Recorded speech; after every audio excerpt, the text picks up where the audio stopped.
Channel 10. What up, world? Thank you for checking out the Channel 10 podcast. If you like what you hear, make sure you rate, subscribe, and comment, and like and favorite on iTunes, SoundCloud, and Stitcher to help us get up in the rankings so that we can keep growing and keep bringing you this content. Also, check out channel10podcast.com where you can check out our full archive of episodes as well as additional content, and click on the store and purchase Channel 10 podcast merchandise. All right, with that, let's get into the show. Peace. And we used to think that people would catch on. But if you're not from Queens, if you don't got Time Warner or whatever, like, well, I didn't know that. Yo, word up, man. It's a different channel, son. Word up, on, man. Word up, watch the channel, son. Different plane now, man. So good. Word up, all good, baby, in every hood, son. Word up, yo. CNN, Network, Channel 10. It's on again. Street niggas, it's grown men. Bold face, gat in your face. Stay in place, yo, crime lace. Cast more beef than Scarface. CNN, Network, Channel 10. It's on again. Street niggas, that's grown men. Bold face, gat in your face. Stay in place, yo. This call is now being recorded. Can you hear me? Yep, we can hear you pretty good. Cool. What's happening, fellas? Nothing much, man. It's good to speak to you. I added Gista on the thing too, but he hasn't added back yet. You think I should just call him on the phone? Yeah, I just talked to him a few minutes ago, and he should be settling in a second if he hasn't settled already. So yeah, just try to get him again. Okay. Man, first of all, I'd like to say thank y'all, man. Thank y'all for even covering us. Oh, no doubt, man. We checked you out through Mateo, and I really enjoyed the project. Oh man, thank you much. So we kind of just want to get into I guess how you guys kind of came up and everything that kind of led up to the project, because I did go back and I listened to some of Gista's older projects, and just the development of the sound until Don't Shoot the Messenger. And then there's a couple interesting things that I've kind of wanted to get into from the new project as well, like how you said some of those beats were from the 90s actually. Oh yeah, man. A lot of them came from out of my archives, really. And what I was basically doing is trying to, like, I heard me and Gista was talking. We linked back up a few years ago, but we basically came up together. Gista's a little bit younger than me, and I used to do some intern work at his uncle's studio. Mm-hmm. So, over the years, we see each other off and on. But like me being familiar with what he does, what I wanted to do is take him out of his comfort zone. And he was in the midst of doing, I don't know if you're familiar or not with his classic status mixtapes, the classic status mixtapes he was doing. Yeah. And then an idea hit me to really, okay, I want to really give you some of these things out of my archives, which was done in these areas, done in this time, and see what becomes of that as well, And it just, between that, the way the title came about and everything, it just morphed into something completely different, man. And it's been a good ride. I really enjoyed making this album. That's what's up. Yeah, it definitely brings that authentic sound from before. And it's interesting that you said that you wanted to take him out of his comfort zone, because he's, like, to me, he sounds more in his comfort zone than ever. Like the way he was just kind of flowing over those beats and everything. It's like he fit. Yeah. And, he steps up to the task, man. You put something in his face and he's going to eat it alive. And that was good as well. It wasn't really, like, I've dealt with rappers before where it's just, okay, you try to find the right thing. Okay, this don't work with him. This don't. But, man, everything I pretty much gave to him for this, he lunched on it. And he attacked it. What's crazy is, like, we don't have anything on the cutting room floor. This is, we went for it. Everything that we recorded, we used, and that's crazy. Yeah, I mean, you guys definitely have a good fit, especially coming, coming up from the early age, and then Workin. I just sent him another contact request. I guess he's not quite settled in yet. I don't want to get into too much before we can officially get started. I got you. Yeah, so are you working on his new album as well? I think I'm gonna show up. More so, I know if nothing else, I'm gonna end up mixing with him on it. Okay. But I did some scratches on some things as well. We're gonna see how it goes. But for the most part, that's already mapped out. I like what he has for it so far. It's just a matter of finding, piecing which songs are gonna go where. I mean, for that, he don't really need me much. I think I'm gonna come in on a mix definitely, but like I said, man, he does what he does and he does it well. That's what's up. And I guess looking at Mateo's interview, we're looking at some of the things that you've been involved with. Like you said that you indirectly work with Mia X. Yeah, with Mia. I was working with a group called Desharay off of Take 4 Records in New Orleans, and they pretty much they're one of the original, I guess what you call bounce artists. And it were 2 high school girls at the time, and basically, their producers got a lot of us to basically produce and write for them. They weren't really writing their own stuff. Mia was working with one of the other producers on the album, and I ended up, along with Mia, coaching them on how to say those rhymes that, she wrote for them. So indirectly, I have worked with Mia. I've actually worked with Kane and Abel on like some of their earlier demos. They've seen me. They've seen me in action too. Mac from No Limit, that's one of my close friends, man. I'm really praying they do what they got to do and get this boy home for real. And man, we've got, Mac, myself, and about a gang of us started a collective called Psycho Ward. And in New Orleans, we pretty much, I'm not tooting my own horn, but we're legends as far as underground hip hop is concerned. We built on what was happening, and we took it to a level that was just crazy, especially around that time in the, early to mid 90s. We was tearing shit up, man. So, I mean, I've been around. I've worked with some people. Of course, DJ Jubilee, who's a legend pretty much. And it's crazy. I've ended up working with so many people that were architects of bounce, and it's not really my cup of tea. I understand it. I know how it works. I know it's a floor filler, especially when I'm DJing, but, it's not something I can sit there and listen to all day. It's not something that I produce. I don't produce in that style. But, hey, life takes you on a crazy road sometimes. Yeah, you were saying that you had more of the heart for producing, but you ended up kind of DJing a bit more. Yeah, that's a good deal of my partners are DJs, and because I've always collected records, I'm into production. Everybody has always come to me for music. When they're out, it's like, who made such and such? They want to add some flavor. They come and get it from me. So, from producing, I knew how to blend records. I know all the music anyway because I'm still a fan of it. And it just made sense. When my partners started getting overworked, I said, bro, come do this party. Come do this. So before you know it, it's like, oh, shit, I'm a DJ now. I'm really, really a DJ now. How much? I'm sorry, go ahead. Oh, sorry. How much bounce music do you incorporate in your DJ sets? It depends on what I'm doing and where I'm at. That's, most nights, like I'm here in Houston right now. Houston still has a large New Orleans population here.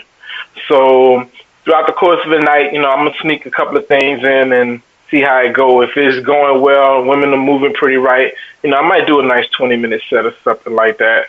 most of the time I pull out the classic stuff. The classic stuff works better, in my opinion, than the newer stuff. Mm.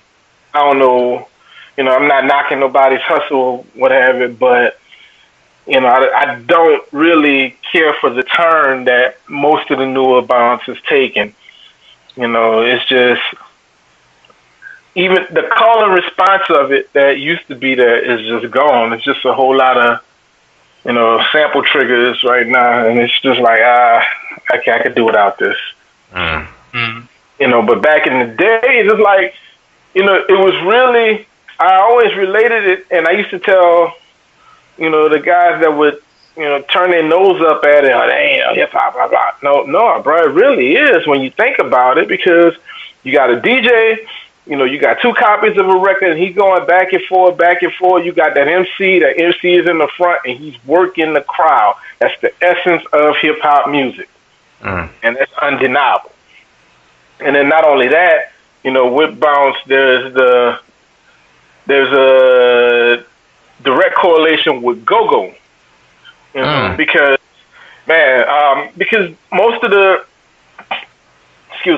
classic bounce, artists, they came up in the project block parties, you hear that, don't touch that stereo, you can hear that bouncing out for miles and miles, Trouble Funk and all that, man, we love that shit coming up, Wow. Like, believe it or not, man, we really went for that. Wow. So it's so interesting because, like, I guess New Orleans kind of has the bounce, and then here in Baltimore we have like the Baltimore Club, which is like our dance music genre, and then the go-go in DC.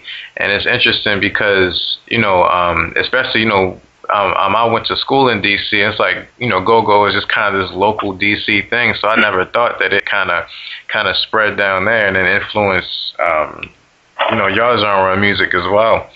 Man, I'm gonna tell you, Chuck Brown was like a god, because New Orleans, we like to dance, point blank. We like, women love to shake their ass, and you know what go-go is. It's straight up ass shaking music anyway, so yeah. It just worked. It worked. It worked. All the dances, it worked. As we got older, we started developing our own thing, and that's where the bounce came in. Somehow, some way, Showboys, drag rap, everybody just gravitated to that, and that just became the beat. That's that beat.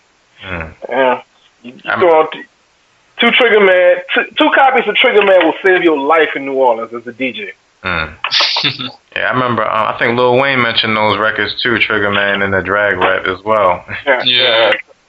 It's like drag rap, Cameron Paul's Brown Beat, which is actually at the tip of my tongue. Dang, I hate when I do this. I really hate when I do this. That sucks. But I'll get it back to you. But those two are like the staples. And then Manny Fresh did this track for this rapper named Cheeky Black called "Bitch Get Off Me," and that instrumental is pretty much that's easy. You throw that on, it's about to happen. It's gonna go down. That's what's up. Yeah, New Orleans always. It seems like there's a lot going on there that a lot of people don't know about because I guess one of the things I always kind of liked from there were the brass bands. Are you yeah. Was like the Rebirth brass band in those types of groups? Man, there's so many brass bands, and brass bands really kept musicianship alive in New Orleans because you got all these little kids. They don't know much, but they got a trumpet in their hand at 5, 6, 7 years old because they see their uncles and their cousins in the band, so they growing up, doing what their family doing, Brass band keeps young musicianship alive in New Orleans, and right now New Orleans is going through a thing with what's the quote unquote new Orleans, where all these carpetbaggers have moved in and they're trying to change the neighborhoods, and you can't do that, man. People come to New Orleans for the different flavor, and then all of a sudden they want to change it. Man, you can't change the way these people have done things for 300 years. You know, all of a sudden, you know, you're in the middle of Treme, which is basically a musical neighborhood, and you mad because there's music going on at 12 midnight. Well, you moved into this. It don't make sense. Now you want to change it for real? Like change it how, like drop like a Whole Foods or something like that in the middle of it. No, change it like passing ordinances where the music is too loud. You know, it's like, really? Are you crazy? You know, one DJ, DJ Soul Sister, she's a funk and, well, like a lot of funk and old school disco stuff DJ. She's real good, by the way. She's doing a wedding this weekend. I just read this. And, you know, the police came and shut the wedding down because of a noise ordinance. Like the noise is too loud. It's like, really? In the first quarter? Really?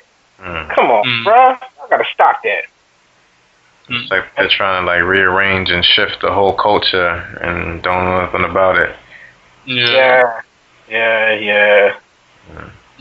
How frequently do you go back to New Orleans?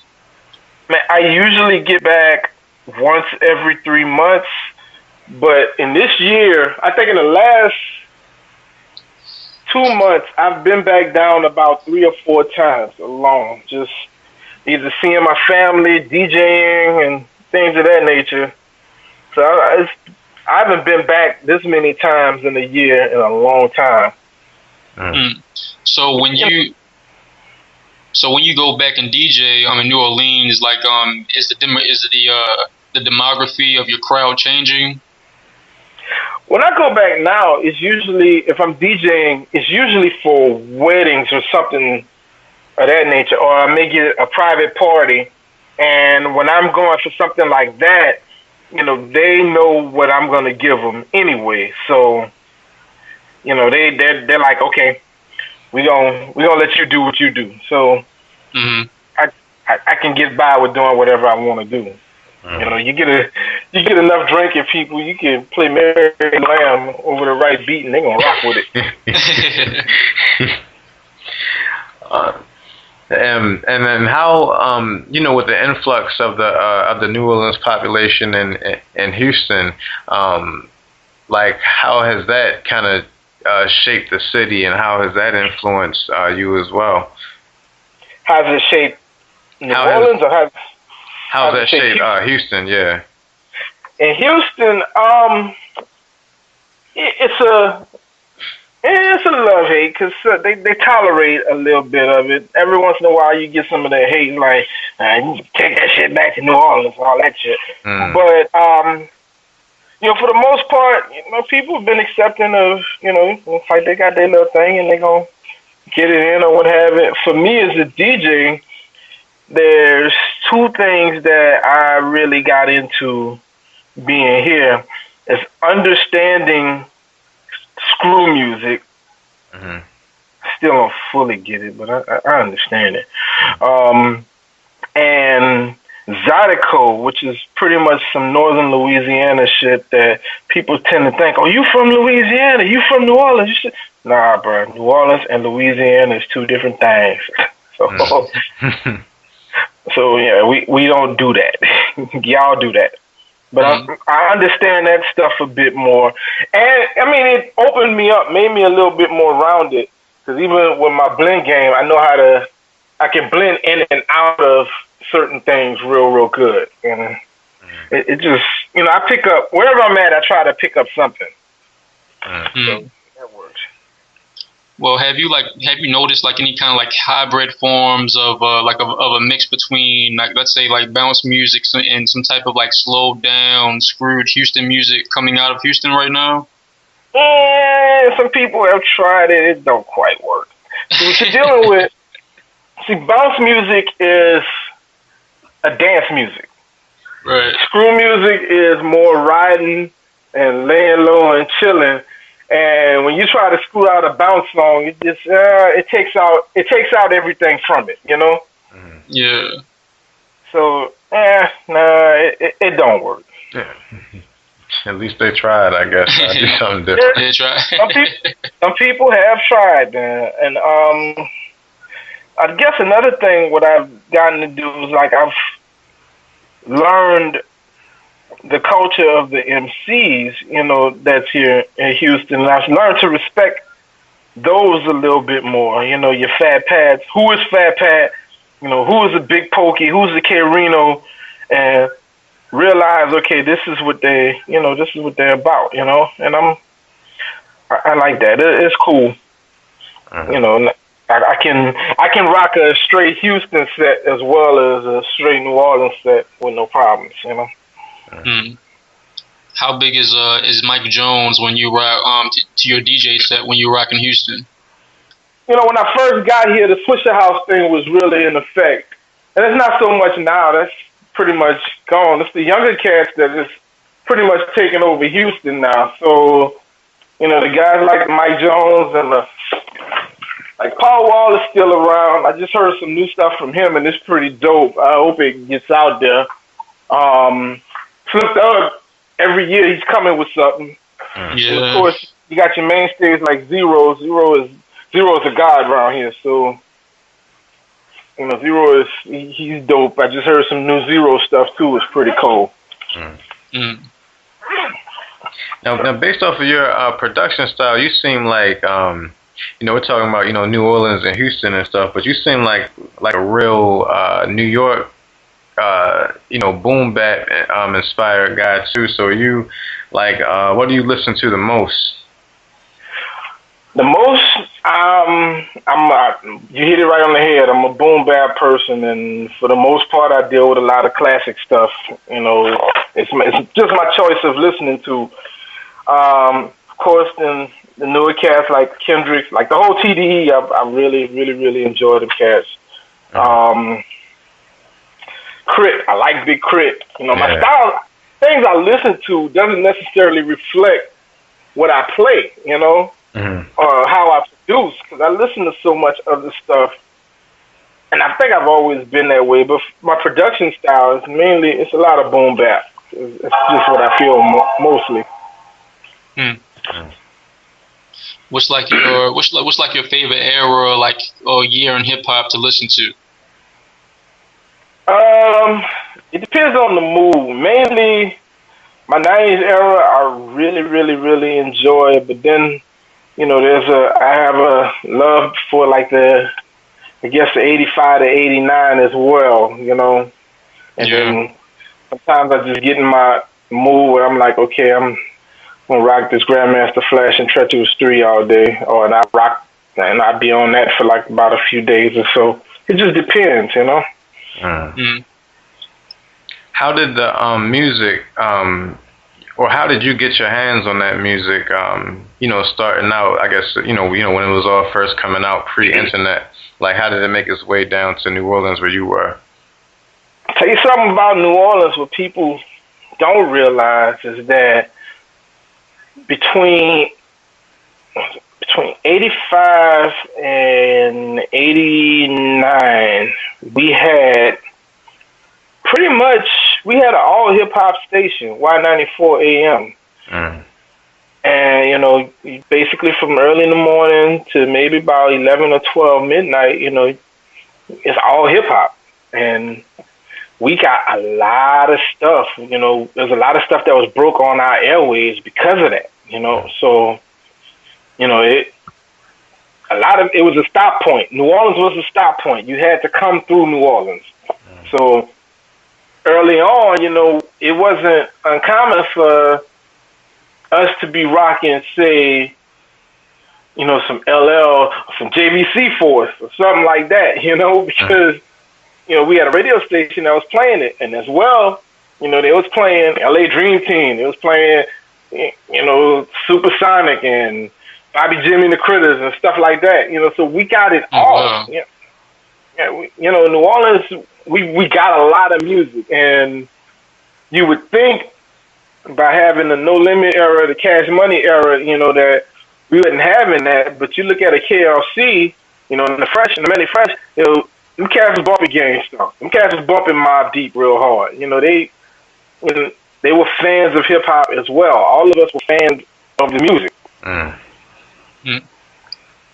So, now, the record stores would stock everything. We always had good relationship with the record store, so it was always we could get it, Then with the invention of you had Rap City, you had Yo MTV, you had the Box. Now you're getting some other stuff, and man, we got it. That's deep. We had Egyptian Lover on the podcast like a few episodes ago, and I was curious to know, like, did New Orleans ever have like a kind of like electro scene at all? At one point? Yeah.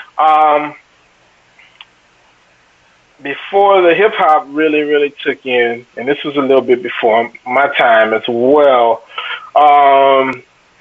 There's the godfather of New Orleans DJing. His name is Slick Leo.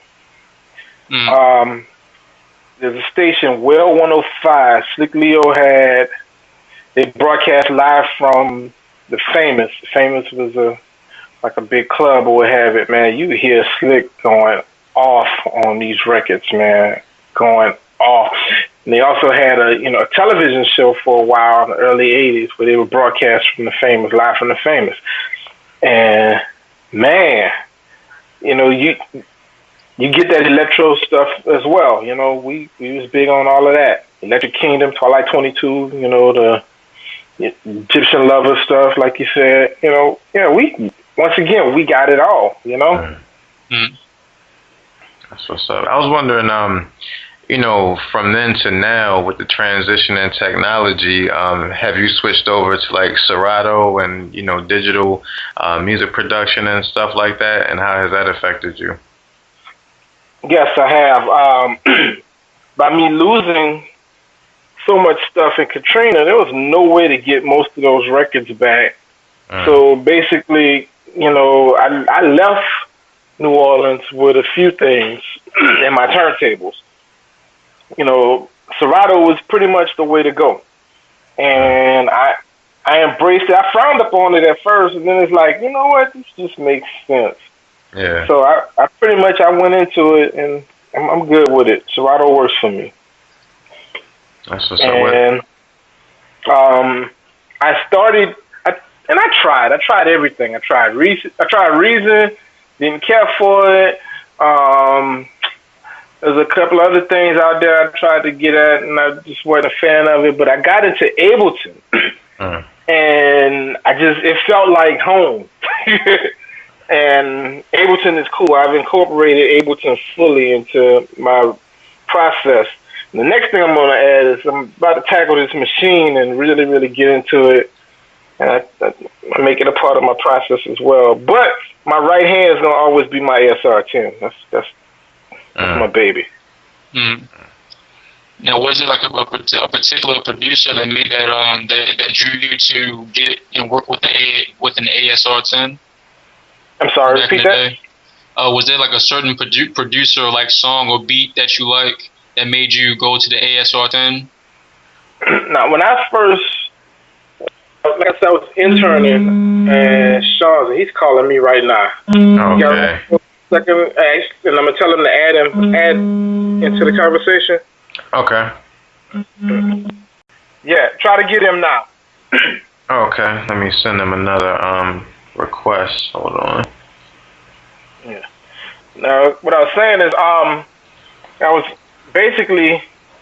I went into Sean's uncle's studio with my group, and the engineer just took to me, because we went in, we had everything that we wanted down to a science, but we didn't really know what we was doing. So, man, we did like 6 songs as far as tracking them out in like a 4-hour block, which is pretty much unheard of. But between me and Rod Smooth, which was my partners, we had everything mapped out just that much. We knew exactly what we wanted and how we wanted it to be. So, man, he was like, stick around, and they had a EPS there, EPS 16 Plus. Yeah. And I really learned on that. And of course, the ASR-10 is basically an upgrade from the 16 Plus. So, I mean, from there, it just worked out, man. I know that. Yo, bored a lot. Yo, bruh. I'm trying to see y'all, man. Oh, it's just audio. Oh, just audio. Oh, okay. What's going on? Hey, how's it going, G-Sir? What's going on, dude? This is man, what's going on, man? I'm so sorry. Hold on a second, man. I'm trying to get some volume. Okay. I can hear y'all just a little bit, though. And if it's on, too? Yeah, I'm here. What's up, Black Nif? What's happening, bro? Hold on, man. I'm trying to get some... Hold on 1 second, brother. Hold on 1 second. Oh, by the way, I'm sorry. There we go. I got y'all now. Okay. I'm sorry, I got it back in my head. All right. Brown Beat is actually the instrumental of Derek B's Rock the Beat. Derek B is a cat out of London. Okay, Derek B. Rock the Beat. I'm going to take a note of that. Yeah, I'm sorry. I had a brain fart for a minute. But yeah, now we have everybody on the line here. We just chopping it up with Nif just about the history of music in New Orleans and his process and everything, and I was telling him about how much we enjoyed the project, Don't Shoot the Messenger, and just everything, and we just kind of wanted to take it back to I guess how you developed. From coming up into, how you got into music and how your projects evolved and, into the product that you have now. Wow, that's great, man. Well, it started out back, my uncle, he's a big musician, down New Orleans. Shout out to Carl Marshall. He's a living blues legend right now, man. Real good friends with Alan Toussaint, man. I gotta say rest in peace to Alan Toussaint, man. Rest in peace to Alan Toussaint, man. Alan Toussaint was a real good friend of my uncle, I haven't talked to him today. I know he heard.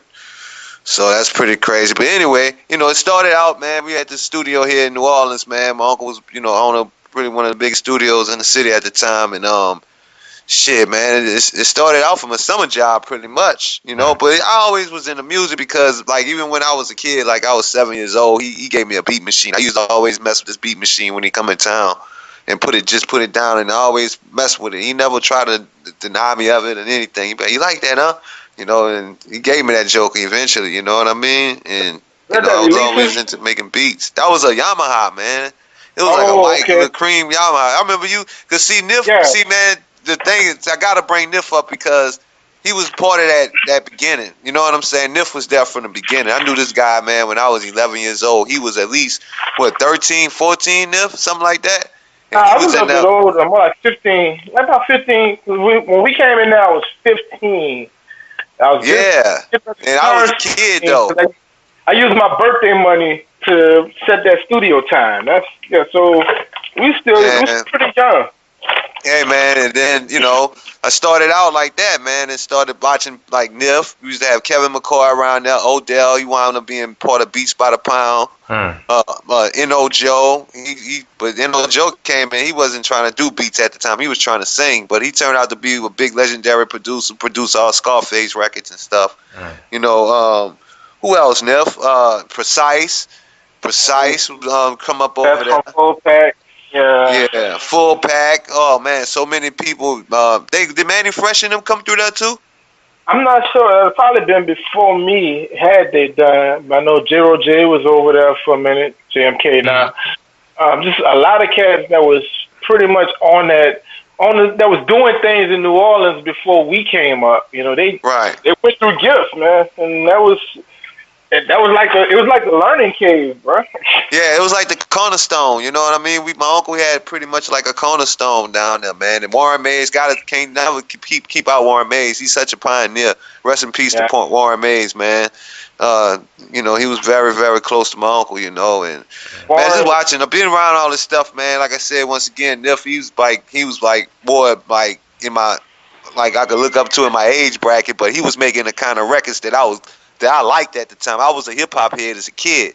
So when I hooked up with Nif, and Nif would go back, he was like the first like backpack producer that would actually carry old records, like 12-inch records like Earth, Wind and Fire, Sly and the Family Stone, and the Funky Meters, and all type of these old records. I'm talking about records, Parliament, Funkadelic.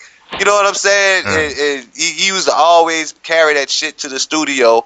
and you know, he would make these crazy hip hop beats, man. I used to watch him sample. I learned how to sample from him, man. You know what I'm saying? I learned everything about sampling from this guy right here, man, because he was the sample. He's still a sample king to me right now. You know what I'm saying? So he always knew what records to go pick from. So all that kind of stuff intrigued me, you know. And then over the years, you know, as my production skills, you know, I always stuck with it. Nif knew I always had an ear, you know what I'm saying? He was always encouraged me. I was making beats right there with him, you know. We started out on an EPS 16, you know, and then we wound up doing to the ASR 10. You know what I'm saying? And then I think Nif had then went on and did his thing with Psycho Wars. So I wound up, you know, kind of developing there at the studio and learning my craft, really crafting my beats and stuff like that with my production.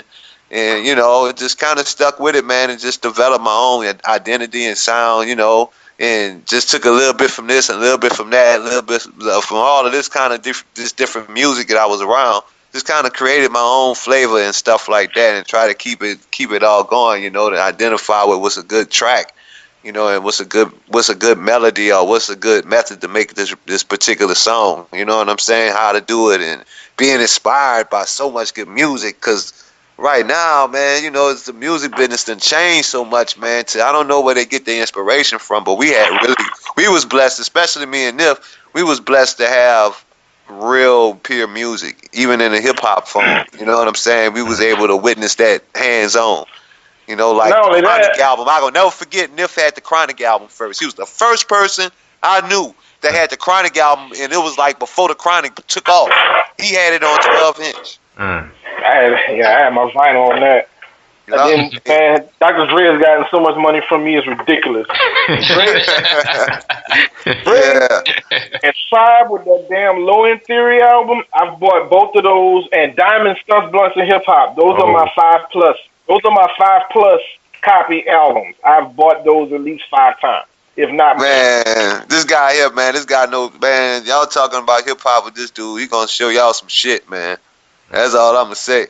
Cause he's a musical, like a genius, man, and you know, and you know, I get it from him, man. I get a lot of methods when I'm in producer form, you know. I got a lot of that from him, you know, and you know, it's just something that always stuck with me, and I just, you know, I developed in that area, and as an artist, they always used to be like, you make your beats better than you rap, and I'm like, fuck that, I know how to rap too, nigga. You know what I'm saying?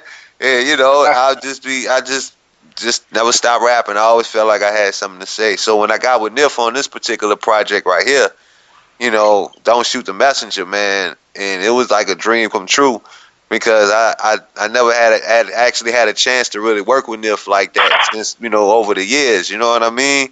So don't forget, I used to be a spitter too. and he used to rap. You know what I'm saying? So we all hooked up out here in Houston. I wound up selling it out here in Houston as well for a little while. And, you know, just been out here and stuff. And then, you know, me and Lil, we finally got together and put this project together, man. And then this is like the first project that I ever rapped on that I didn't produce anything. You know what I'm saying? So Nif, he produced the whole album. And, you know, I said, man, it was just an honor. I just kind of play student. I play like little brother, big brother, stick 'em, you know what I'm saying? And do it for the love of that, just that fact alone, that I come up doing this stuff with this guy from the beginning of my journey. I mean, the very beginning. You know, but it was also a situation where, you know, I as a producer, you gotta listen to, you know, and Sean brought a lot of things to the table that enhance these songs as well, you know. So, you know, I served as producer, but it was definitely a joint effort, man. It really was a joint. But that's for knowing, you know what I mean? That's for knowing good hip hop. Cause I don't think a new school rapper, like the new rappers, you know, like the rappers like Future and you know, Migos and all these kind of got these different styles right now. You know what I'm saying? Like they go hard in their own lane, you know. But it's two different type of hip hops we talking about. You know what I'm saying? I think you know, true production is gone because now everything is send me the beat. You know, you actually don't have that person in the studio going, that's not right, do this again. How about you freak this like this? You know, that is gone. That is gone a long time ago. And the shows and the music, man, somebody has to be in charge, you know? Right. And one thing that I was saying before you got on the line, Gista, I was saying how, like, you know, from your earlier projects like the Misery to now, you know, there's definitely an evolution there. And he was saying how, you know, he liked to take you out of your comfort zone, but, you know, listening to it, you sound like right in your comfort zone the way you were, you know, floating on some of them tracks. Yeah, man. I mean, it all comes and keep in mind, like, you know, Nif, was like, you need to write them, because I haven't wrote a rhyme down on records in over the last 10, 12 years, man, to be honest with you. The last album, I think, where I really dropped the pad and pen and went for it was on the album I did with Layzie Bone, the We Workin album. And a few of them songs, like, I had to rap fast like him, like the intro. I lyrically killed it, but I didn't write it. I just came off the top of my dome and just rapped it. And the Buddha Lovers record, I didn't write that one, but I think a lot of them records, I don't think I wrote one record on that album, to be honest with you, man. You know, I think I just got up there and went for it. I ain't saying it's all that, but, you know, it was cool. It was something, you know, trying to elevate to where I'm at right now, because it's like I can't even sit down and write a record on paper no more, man. You know what I'm saying? It's like I can't do it. I got to do it from the heart. I got to do it from the vibe of the music. Them tracks that Nif sent me, man, it put me in that zone. It put me like in straight artist form, like. And plus, it was a mission that I was on, and it was something I wanted to stress and I wanted to say. You know what I'm saying? Well, I'm gonna get you back there, though. Don't think you're getting over, sir. Nah, I know. Listen, don't get it wrong, man. Don't get it twisted. I could write. I've been writing. I wrote at least the first 5, 6 albums I ever did. I wrote them on paper. You know what I mean? I think. I don't remember, man. But I know all of the mixtapes and up right behind the Layzie Bone album and shit. I think I did. That's when I dropped the pad and pen. So everything I did from that point on, like even maybe the features, a few features and stuff like that. Like that one I did with David Banner. That was the first time I dropped the pad and pen, and I did pretty good on that one. You know. So it was a couple things that I just elevated with that. It's like I like rapping like that, and a lot of niggas do it like the brag and boast, but it ain't about that, you know, because they might feel like they're genius. But, you know, I like rapping like that, man. It comes off better to me. All that stuff is spontaneous thoughts. You know what I'm saying? And, you know, the way the Don't Shoot the Messenger came out, I mean, I did the first 3 records and sent it to Nif and Trav, man. It was just like, I was like, oh, bro. You know, I was surprised. You know what I'm saying? I was surprised that it came out that way, man. And, you know, I knew what I had from that, man. I knew what direction I was going to go, and I knew exactly what else I wanted to say. And I just, you know, just kept following Nif lead with them tracks. You know, them tracks brought me in so many different directions, especially, like, it was one, I know Jess made me be like, ooh, I'm going to do this. I'm sizing it up. You know, if I pull my ruler out, sizing it up, like, I'm going to do this.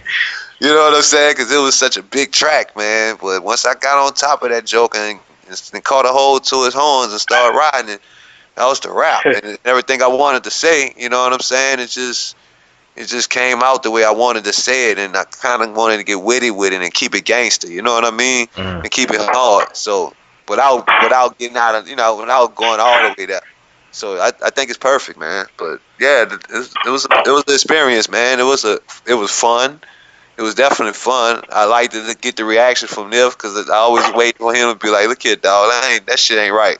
You know, you need to do that over. But he didn't tell me that not once, so I felt like I accomplished something with that.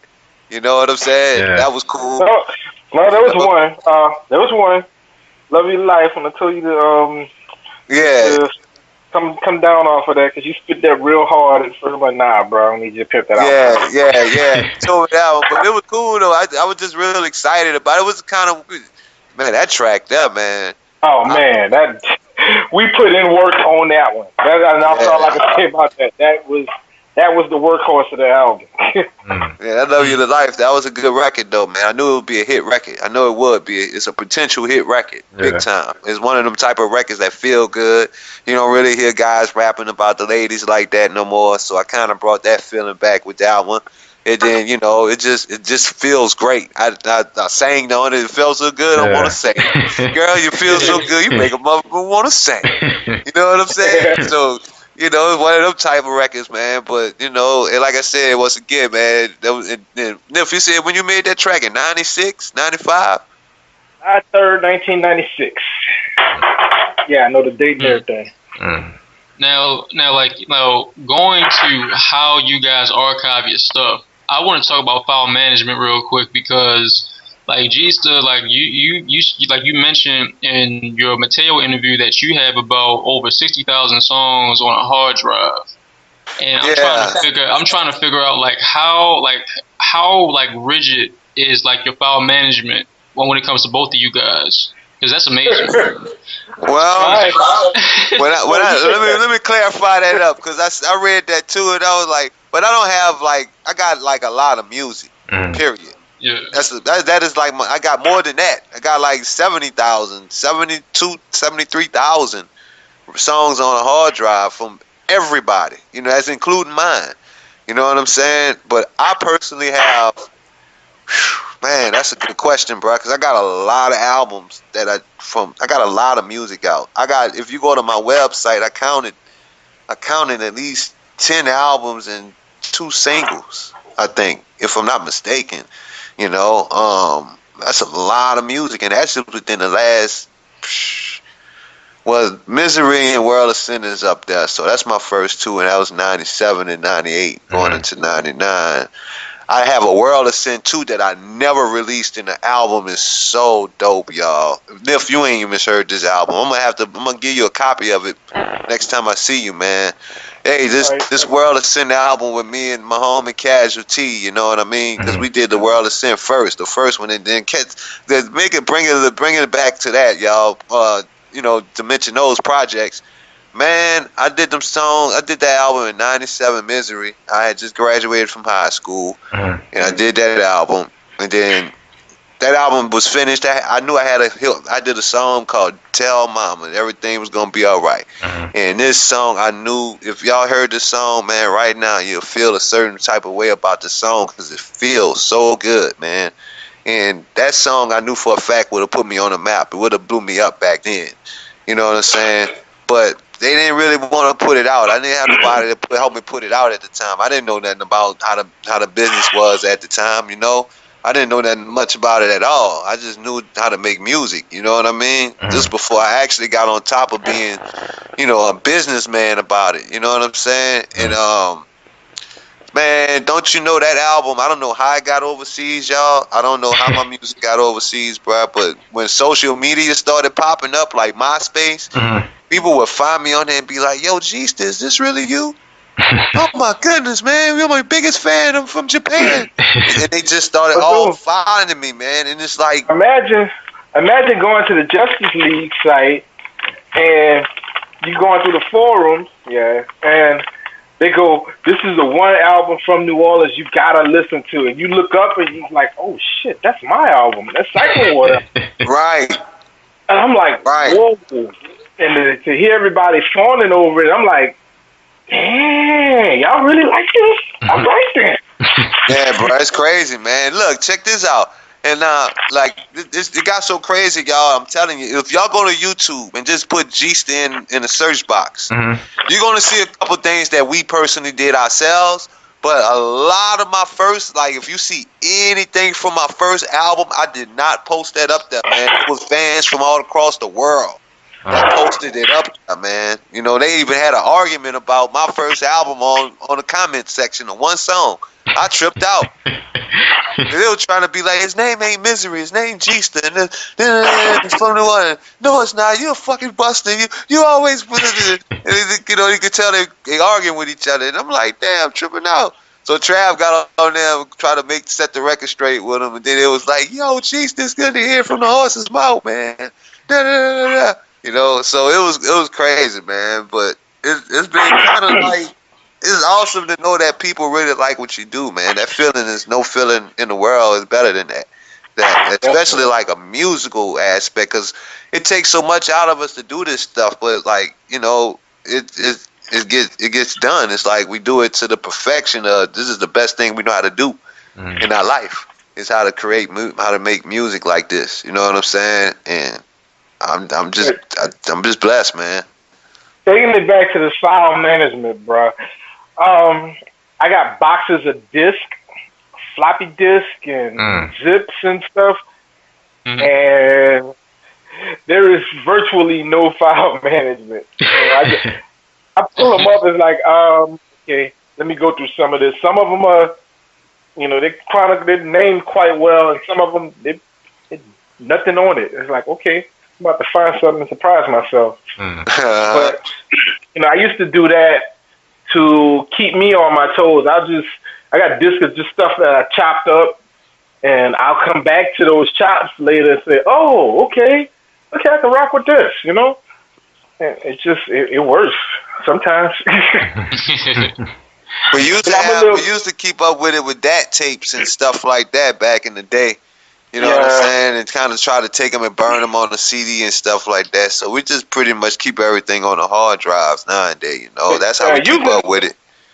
It's a lot easier to keep up with all the new stuff. The new stuff is set up now. You know what I'm saying? Like the way everything, like the new MPC, the Renaissance, and the machine, and all of that kind of stuff, and you can save the mix and all that kind of stuff. We come from an era where you had to have a sheet paper and write down where you got the levels everything.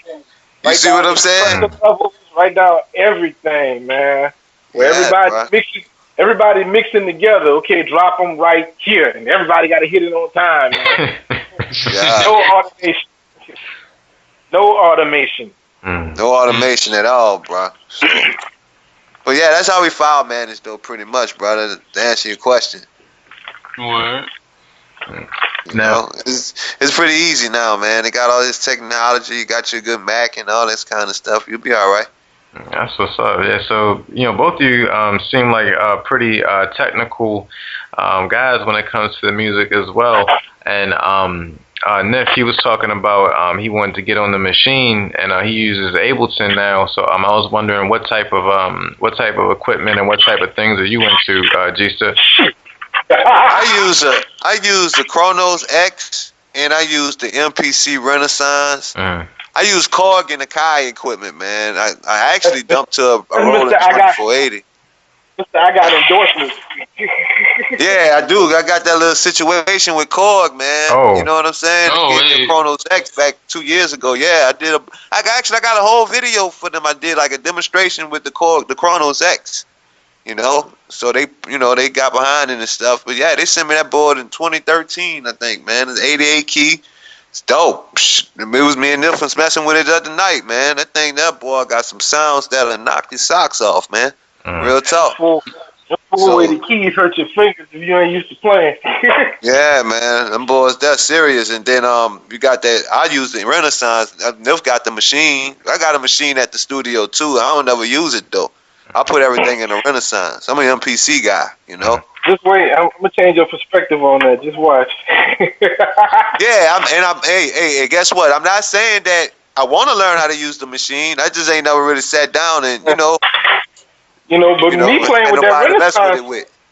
Me playing with that Renaissance the other night. I'm a believer now. Boy. I'm a believer now. That Renaissance is true. I was still using the 2000. I'm still using the 2000, the classic one. But I still got I got the 2000 XL sitting under the keyboard. I still got the XL too. Mhm. Yeah, I got that. I haven't turned it on in a few months or whatever. But it's there. It's right there, man. I got all that stuff, man. The stuff is sitting all across the room, man. It's just that, me and Nif trying to be studio rats again, man. So we trying to lay back there and get them to bring out their budget to us and let us lay back there and make a lot of magic for them. Because I think right now, between the sound that I have and Nif's sound, you put them two sounds together on one project, man, it's gonna be incredible, man. It's gonna be incredible. I'm talking to Layzie right now about doing another album with him. We about to do this tour dates now in another week or so, and we about to. I'm talking to Layzie right now about he want me to finish producing this album, but I'm gonna pull Nif in on the one that we doing together and get that different flavor, man, and really put that production out there through something like especially with what Lay trying to do too. So we just actually been talking about it back and forth because he gonna be on my solo album. He gonna be on the Classic Status album on this joint called Gorilla. He actually recorded the verse. He just ain't sent it to me yet because he been on the road. But we'll be all gonna be together in another week or so. But that joint right there is gonna be sick, cause that motherfucker is hard, man. And by him rapping, you know, then I'm on his joint too. Me, him, and Dizzy Wright. Y'all know Dizzy Wright, huh? Yeah. He's from where's he from? He's from Vegas. Vegas. Okay, yeah. He fool with Funk Volume with Hospin in them. Okay, yeah. Matter of fact, I see his name all the time. And I heard a couple of records. Man. Yeah. That's like my little cousin, man. We raised him, man. Me and Layzie raised him. We got him. I got a song with me, him, and Dizzy on Layzie album called "The Ballad of a Real MC," and it's dope. It's dope as fuck too. If I gotta give you the album too, man. Yeah. I forgot all about playing that for you, bro. It's so many songs we got out there, man. You know. So coming from your first two projects and not really knowing too much about the game, it seems like, you know, as time has progressed, you've become more business minded, and you have Soul Stimulus, and you have a lot of projects out, and it seems like you're developing those connections with people like Layzie Bone and Dizzy Wright and everything like that. So, you know, what was your learning process like? You know, from your first albums up until you know dropping your projects up until now. Well, first of all, that you got to get out there, and at the time, it was a little different. I mean, if I had to do it all over again, I don't know if I would, because I kind of ran into some things in that business that kind of made me go, ugh. You know what I'm saying? Trying to turn me off. But back then, you know, I was more ambitious. I wanted it. I wanted to be the G-Star. I wanted to be... You know, I wanted to be number one. You know what I'm saying? I played the game like that, you know, and I learned, like, when you play the game like that, man, you intimidate a lot of people along the way. And sometimes that can hurt you in a lot of senses. You know what I mean? Sometimes it can help you. Most times it can help you. Sometimes it can hurt you. You know what I'm saying? Because you don't want to be scaring nobody. You don't want to be at odds with nobody, but competition is competition, and if some people just got it, and if you got it, you just got it. You know what I'm saying? Tell you something my daddy told me when I was really starting to get serious about doing this. You know, my pops he set me and a couple of my partners down, and he's like, in this game of music, no matter how you look at it, somebody's going to get screwed. There's no way around it. You're going to get screwed. Yeah. It's a matter of, you're going to come out of that with a smile on your face or with that look because you just got jerked. So, you know, it's up to you to make the best of it. You want to come out there with smiling as much as possible. That's right. That's right. That's the thing I had to learn hands-on, too. I had to learn it, and then at the same, because at the same time, you know, we know what we worth. You know what I'm saying? And sometimes in this business, you gotta lay back there, like especially like, you know, I remember when we was getting paid. We'd do a track. I remember the most I made a track was $2,500 right on the spot. You know what I'm saying? And I made that track in like 15 minutes, and they went for it and they loved it. You know what I'm saying? And it's not like that no more, man. They got people selling tracks on the computer for $100, man. You know, the full production. $25, dog. $25, man. And that makes it like, wow. You know what I mean? And, you know, there's a lot of things that changed from what it was, from how it was back then to now. And I mean, they make me sound so old. So I had to get out there and pretty much like, this opportunity with Master P didn't work out because, you know, Lil Papa, he went, and me and Lil Papa, we still close like brothers to this day. You know, y'all heard of Lil Papa, right? He actually with No Limit right now, to be honest with you. Yeah, I know the name.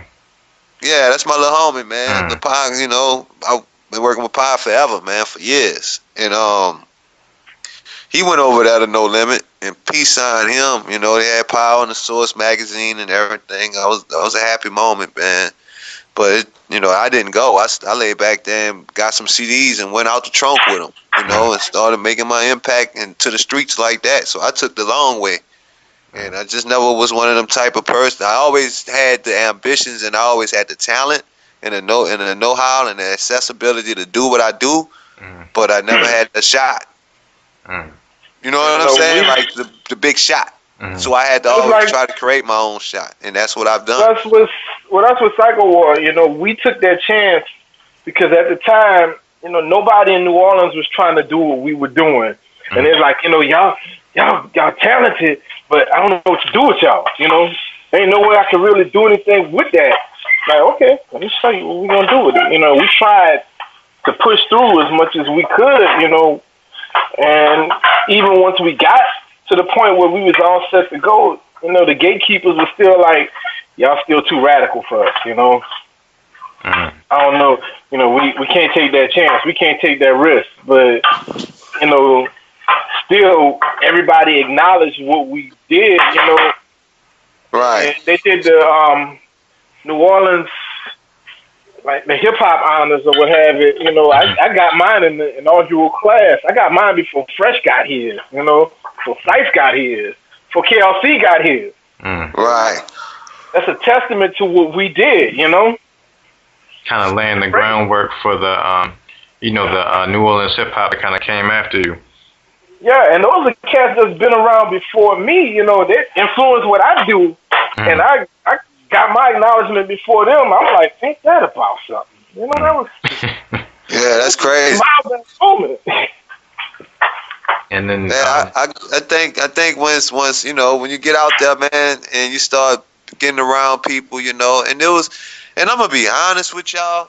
I asked myself, how was I able to actually, get into the situations that I've been experienced in this business and on a major scale. And I honestly have to say, God really must have his hands in my career, because it's only by the grace of him that I build these relationships with these type of people.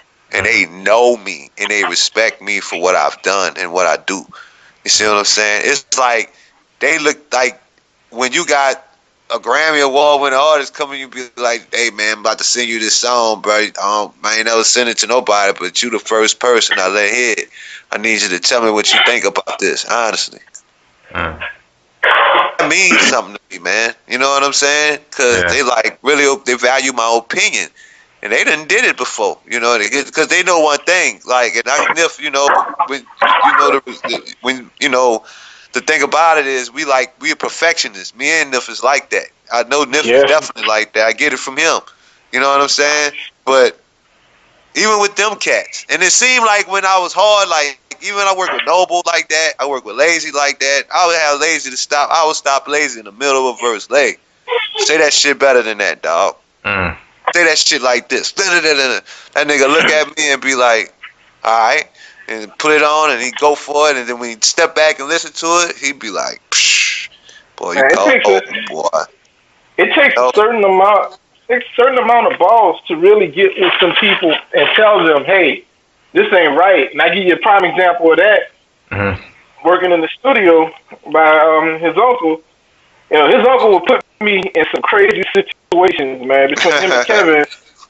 And it's almost like it was a test. And we was doing some horn parts with these established musicians. And I'm sitting there listening to it. I'm like, that's not right, bro.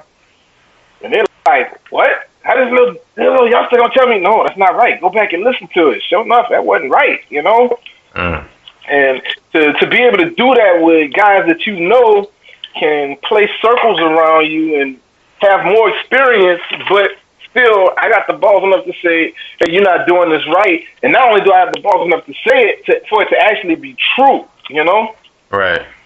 That's a part of it. You gotta know when to step up. And when you got it, you got it. Like I said once again, when you just have it, you just have it. Nobody cannot take that away from you, man. Nobody can take our vibe away from us, man. Nobody. You know what I'm saying? I don't care how big they is, how small they is, how amateur they is, how professional they is. It don't matter, because our vibe is our vibe. Our vibe, if they're compatible, it's compatible. It's going to spark a bigger light. You know what I mean? A bigger vibe. You know what I'm saying? I'm going to tell y'all the person I really caught a good vibe with in the studio. And like I helped him, like he was recording a verse or two, and he listened to me. He like kind of looked to me like, for the vibe, for the go-to, like, in other words, like, we'll go to here, Crazy Bone. as talented as Crazy Bone is, man. Crazy Bone, I was in the studio. We was in Phoenix, Arizona, man, and we was recording. I forgot we was doing that Strength and Loyalty album. This was in '06, and we was out there fucking with Swiss Beats and them. And he was out there, and he was in the studio by Salt Mine, and he was recording his verse, and and I was listening to him. I was just standing behind the board and watching him rapping, and then when he stopped it, I said, "Craig." Told him, man, look, do it. He listened to me and like stopped it again. I'm like this, and I'm like, yeah, like that. And he just went for it, and he just was beamed in. We just kind of bounced off each other with the energy and stuff like that. And me and Layzie got a crazy good vibe too. You know what I'm saying? He just like Layzie, just like he like jump up and go get it. You feel me? He's a workaholic. I learned how to do a body of work in a little shorter time, fooling with Layzie. Not working on an album for the whole 6 months. Nah, I learned how to do an album in probably a week or two. If we in the studio all that time, if that's all we got to do, we can finish an album in a week. How long did Don't Shoot the Messenger take? I think I finished the album in 2 weeks, 2-3 weeks, and that was only because I was in and out on it. Like, you know what I'm saying? Yeah. I had some other stuff going on. But it was like 2-3 weeks when I finished all the vocals in there. I wanted to finish it in a week. Yeah, because we took some time off from other things, and then like I was moving around DJing and stuff, and then there was some other things happened. So it was like a while. It was like, okay, we got this. All right, we need to get back in and do this. So it didn't take long at all. And actually, we took a break before we mixed it. Right, we took a nice. The vocals was done. And like I will take forever on a snare drum. I'm a perfectionist. I'm that much of a perfectionist. So working fast, you're not gonna rush me. It's ready when I say it's ready. And that's something that I'm actually learning from Sean. Like, okay, yeah, step this up a little bit, though. It'll be cool. I promise you, it'll be cool. But I have a habit of mixing as I go along as well. So therefore, comes time the final mix, I don't have too much to do, or I can do something else with it. So those things make things a little bit longer for me. So. Well, I mean, if you good, you know what I'm saying? Like you could do it that way, man. And I do it that way too, because the only thing I do is I record the records first. I try to get them all recorded, and then I go back I put my mind into mix down, because everything's in the mix. You know what I'm saying? When you mix the record down right, Yeah, Sunday night we was together. Sean was letting me hear something, and while we talking and going through it, I'm actually sitting there mixing it. When he fooling with, he like, bro, you ain't gonna leave nothing for me to do. I'm like, yeah. But I'm gonna get this straight. I'm gonna make it sound right. Before I leave away from it, it's gonna sound good. Yeah, on top, and that's what we do, man. So it's better. It's way better now. That we got back together, and I got somebody that I could really, because I was, out here, I know a lot of people out here in Houston, but I don't really get out like I used to out here no more, man, for my own personal reasons. You know what I'm saying? But I don't really fool with too many cats like doing the music out here like that, no more like that. You know what I'm saying? I'm the same way. It's like I'm always out DJing. Like I DJ a lot, but right. As far as doing music with cats, like in the studio, in everybody's studio, I ain't did that in a long time, man. Yeah, and then I do so much at home, and I'm not taking everybody around my family. It's a certain amount of people that's that close to me, Right. And the same thing with me, my studio is over there by Trav crib. We got this nice little area in his crib, So I left it over there for his crib until I, get ready to go ahead on and set back up where I want to do it at, because I really wasn't led to really set up a spot out here to do anything. You know what I mean? So anyway, I lay it back there, and we don't really we have a secluded few that come by. You know what I'm saying? And that's it, because everybody can't, I protect that man's crib and his family much as, as anything. You know what I'm saying? Because first of all, we got this over here by his spot, and this man being a hell of a gentleman and a hell of a friend, opening his doors, you know what I'm saying, and do that like that, coming out his house. So, you know, you got to show love and appreciation. A lot of people would disrespect that and take advantage of stuff like that. You know, that's what's wrong with the world. But if you got a blessing, you know what I mean? If you got blessed people around you, like, I'm really happy with I got Nif and Trav. If I have to leave here, those two and my family will only be out the ones I'll be concerned about. You know what I'm saying? You know, to stay in touch and try to bring where I'm at, because that's just what we got. I think what it is, you know, I came in Houston. I was running so heavy in the industry at the time, doing the stuff I was doing. I didn't have none of my business together, man. You know what I'm saying? So when I got to Houston and slowed down, my whole objective was to my whole thing was to just kind of slow down and get all my business together and get my brand together and stuff like that. And God put Travis in my path. You know what I mean? Back, me and Trav hooked up in 2010. And we've been running ever since, man. And this guy is incredible, talented, super crazy talented, man. And you know, got back with Nif, pulled Nif back in the circle. Like, look, Nif, this is what we doing. And it's a beautiful setup, man. We got a crazy, crazy vibe with us three. Like, Don't Shoot the Messenger was a groundbreaking vibe we all had. We collectively did our parts on that project. Yeah. From the beginning to the end. You know what I'm saying? And that's the thing. I'm very proud. I'm proud of it, man. I'm proud of the whole process. To be honest, so we can rally around each other and say, okay, we gonna get this done, and we can get on the same page real quick. And that's you need to be able to do that, you know, and that's wonderful. Yeah, absolutely. And one thing about that project, and like how you were saying about how you kind of get things done quickly, like in a week or two, is like, I think that lets you catch a certain vibe throughout a whole project to where it's consistent. And that's one thing that I, liked about it, is that it's very cohesive. And then, it's really serious too. It's like, I like how you guys laid the tracks out, because, 1 through 6, and then martial law, that's like real serious. And then you break it down with La La La, and then Love You to Life. And it's like a simple mellow type of thing. And then you bring it back. Nif did that. I point the finger at Nif for that, because that's what he said. That's what he did. He did that. He purposely said that. Just the exact words you just said.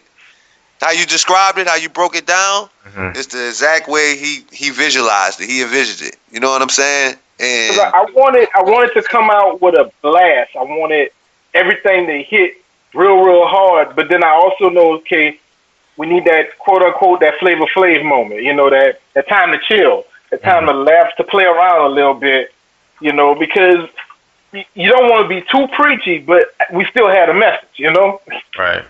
So, got that message out, and then it's like, okay, let's relax a little bit. Go holler at these women. These women are beautiful, man. Right. Now, after you did that, then now we can get out of here. We got a few more things to say, and we can get up out of here. Exactly. That's what I look. And that record, we know, they know, but they don't. That got a message in it. I sometimes, like I said, man, I was so caught up in the vibe, in the moment of everything, in the process of it, till it just spewed out of me. Like I was telling Nif through the process of doing it. Nif, the shit's just oozing out of me, man.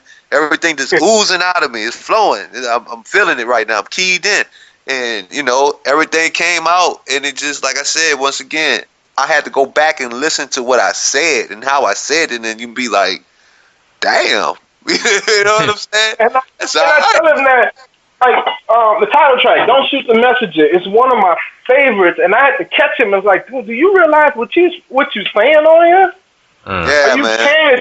Are you paying attention to what you are actually saying? I mean, yes, as a writer, you got it, but you don't realize how much you are touching other people sometimes. And I'm like, man, you putting some stuff out here, bro. Yeah. And it came off like that. That was one of the first ones I did.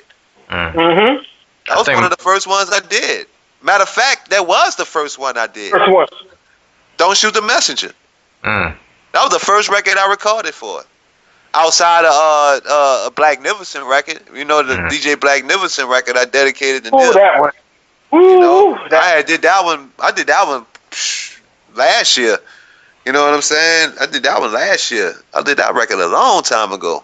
And that one there, he had me crying like a little girl, bro. Oh. Yeah, man, that was a good record. One of my homies from New York told me they really liked that record, man. Yeah, man, I talked to him yesterday. It just hit everything on the head, man. And I'm like, wow. And it was touching to me because I'm like, well, first of all, I'm still living, you know, and I got a tribute song while I'm still here. And then just going back down memory lane with a lot of these things is like, oh, man. That was another record, man. That was another record. I just closed my eyes and went for it, bro. I think that song is the definition of, give somebody the flowers where they can still smell them. Exactly. Yeah, on top. I wanted to make one of them type of, and then like I said, that record was gonna go on my album, on the Classic Status album. You know what I'm saying? Before we came, this record came about way before we even thought about them. Yeah. Way before. Like I said, I think I recorded Blacknificent last year. Maybe around this time last year, to be honest with you, man. Or something like that. You're right. Actually, you're right. You know? So, I came up with that record, and, you know, I was feeling that track. You know, I always tell everybody the story how that song came about, because I talked to him one night, and I was like, man, send me some tracks, man, you know? But I'm putting this album together, and I'm wide open right now. Send me something. So he sent me I think he sent me that track and about a few other more, but that track caught me. And I was thinking about writing about this girl who was lost and turned out and, you know, whatever, and, you know, just wild out, you know. And then something else hit me. Then I was like, I listened to it some more, and I said, you know what? I'm gonna rap about him. I'm gonna rap about Nif, man. I'm gonna give him his props. You heard me? I'm gonna show him some love on this track here, man. I'm gonna bring him back. And, you know, that's what I stuck with. I started thinking about it and like, hell yeah. And then went to the studio and laid it down, man. I don't know if I told you about it, Nif, before I did it, or I think I sent it to you, and I don't know. I think you knew about it before I sent it to you, man. You know. Yeah, you said it, and I was like, yeah, okay, whatever. Yeah. That was like, that's how you was. So, you know, I did the record and I sent it to him, man. And I didn't hear right back from him. I was like, you all right, man? He said, man. No, I'm not all right. That's what he say, bro. Yeah, man. That's all right, bro. But that's a beautiful record. And then when I put it on this album, I said, because every great album, they salute their DJ on the song. You know what I'm saying? Like Peter Piper picking peppers. That was about Jam Master Jay. Right. You know what I'm saying? You know, so everybody should always applaud their DJ on their records. You know what I'm saying? Especially since this is a collaboration with him. You know, I just wanted to make sure that it definitely fit. And I thought I was gonna put it up I thought I was gonna put it up further into the album. I thought it was gonna be within the first 5 on the cool. But I still want to shoot a video for it.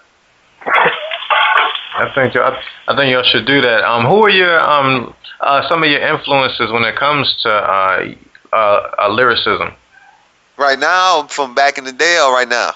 I guess from overall. Yeah, overall. Oh wow! Of course, Pac. I don't think it gets any better than Pac for as a writer. You know, Cube. And I always think about Cube.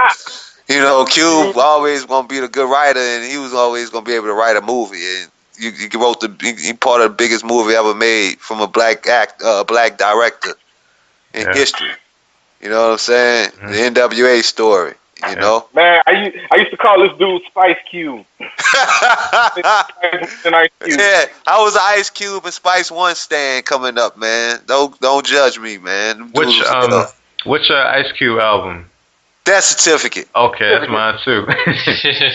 Death Certificate. That I was hooked on America's Most Wanted and Kill at Will.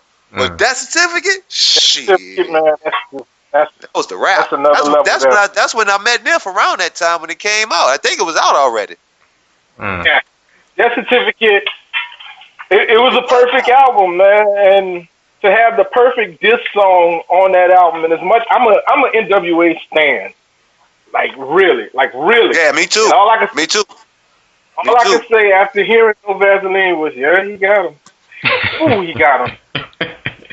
Yeah. I mean, that's how you tell a whole. And I was in full MC mode back then too, so I was like, yeah, this is how you battle rap. This is it right here.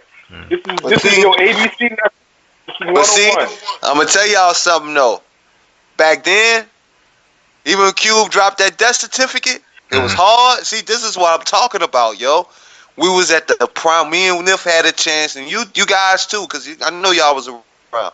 Man, we all witnessed the greatest moments of hip-hop music ever, bro. Because guess what album they had in the wing that came right behind Death Certificate, or maybe before?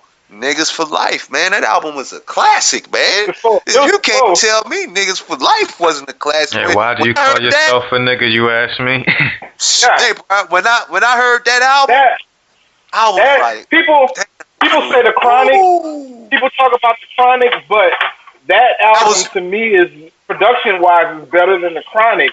That is how you lead into the next level of a production. Yeah, bro. That album's serious production-wise, man. That album, that was sick, man. So when that album came out, it was like, Q, woo, we got us a battle on our hand, man. We got us a heavyweight battle right here, because it was. You know what I'm saying? You know, Q was gonna come. Easy was gonna come. Dre and them. You know, group of what ifs. Because if you think about it, what became Niggas for Life really should have been Ice Cube's solo album. Think about it. Just thinking about that. And Cube and that prime. When you listen to The Chronic should have been DOC's second album. Think about that. Oh my God. That is crazy. Perspective. Yeah, man. Say, bro, you ain't lying, Nif. Just the thought of that is just breathtaking right now, man. Say, bro, that's crazy, man. Niggas for Life was supposed to be an Ice Cube solo album with those tracks. It really would have been Ice Cube's solo album. Think about that, because they was really trying to do an Ice Cube solo album. You know? Yeah, he wasn't having. Then you had, and then you had the Compton Most Wanted, and then you had MC8 and them. You know what I'm saying? Can't leave them. I mean, DJ Quick, can't leave none of them out. The West Coast was popping. West Coast was popping. You know, that wasn't none of Ruthless Workins. We talking about Ruthless Workins, though, man. That was a lot of that branched off from Ruthless, man. A lot of it did. You know, we had some. We grew up in a really great point of hip hop.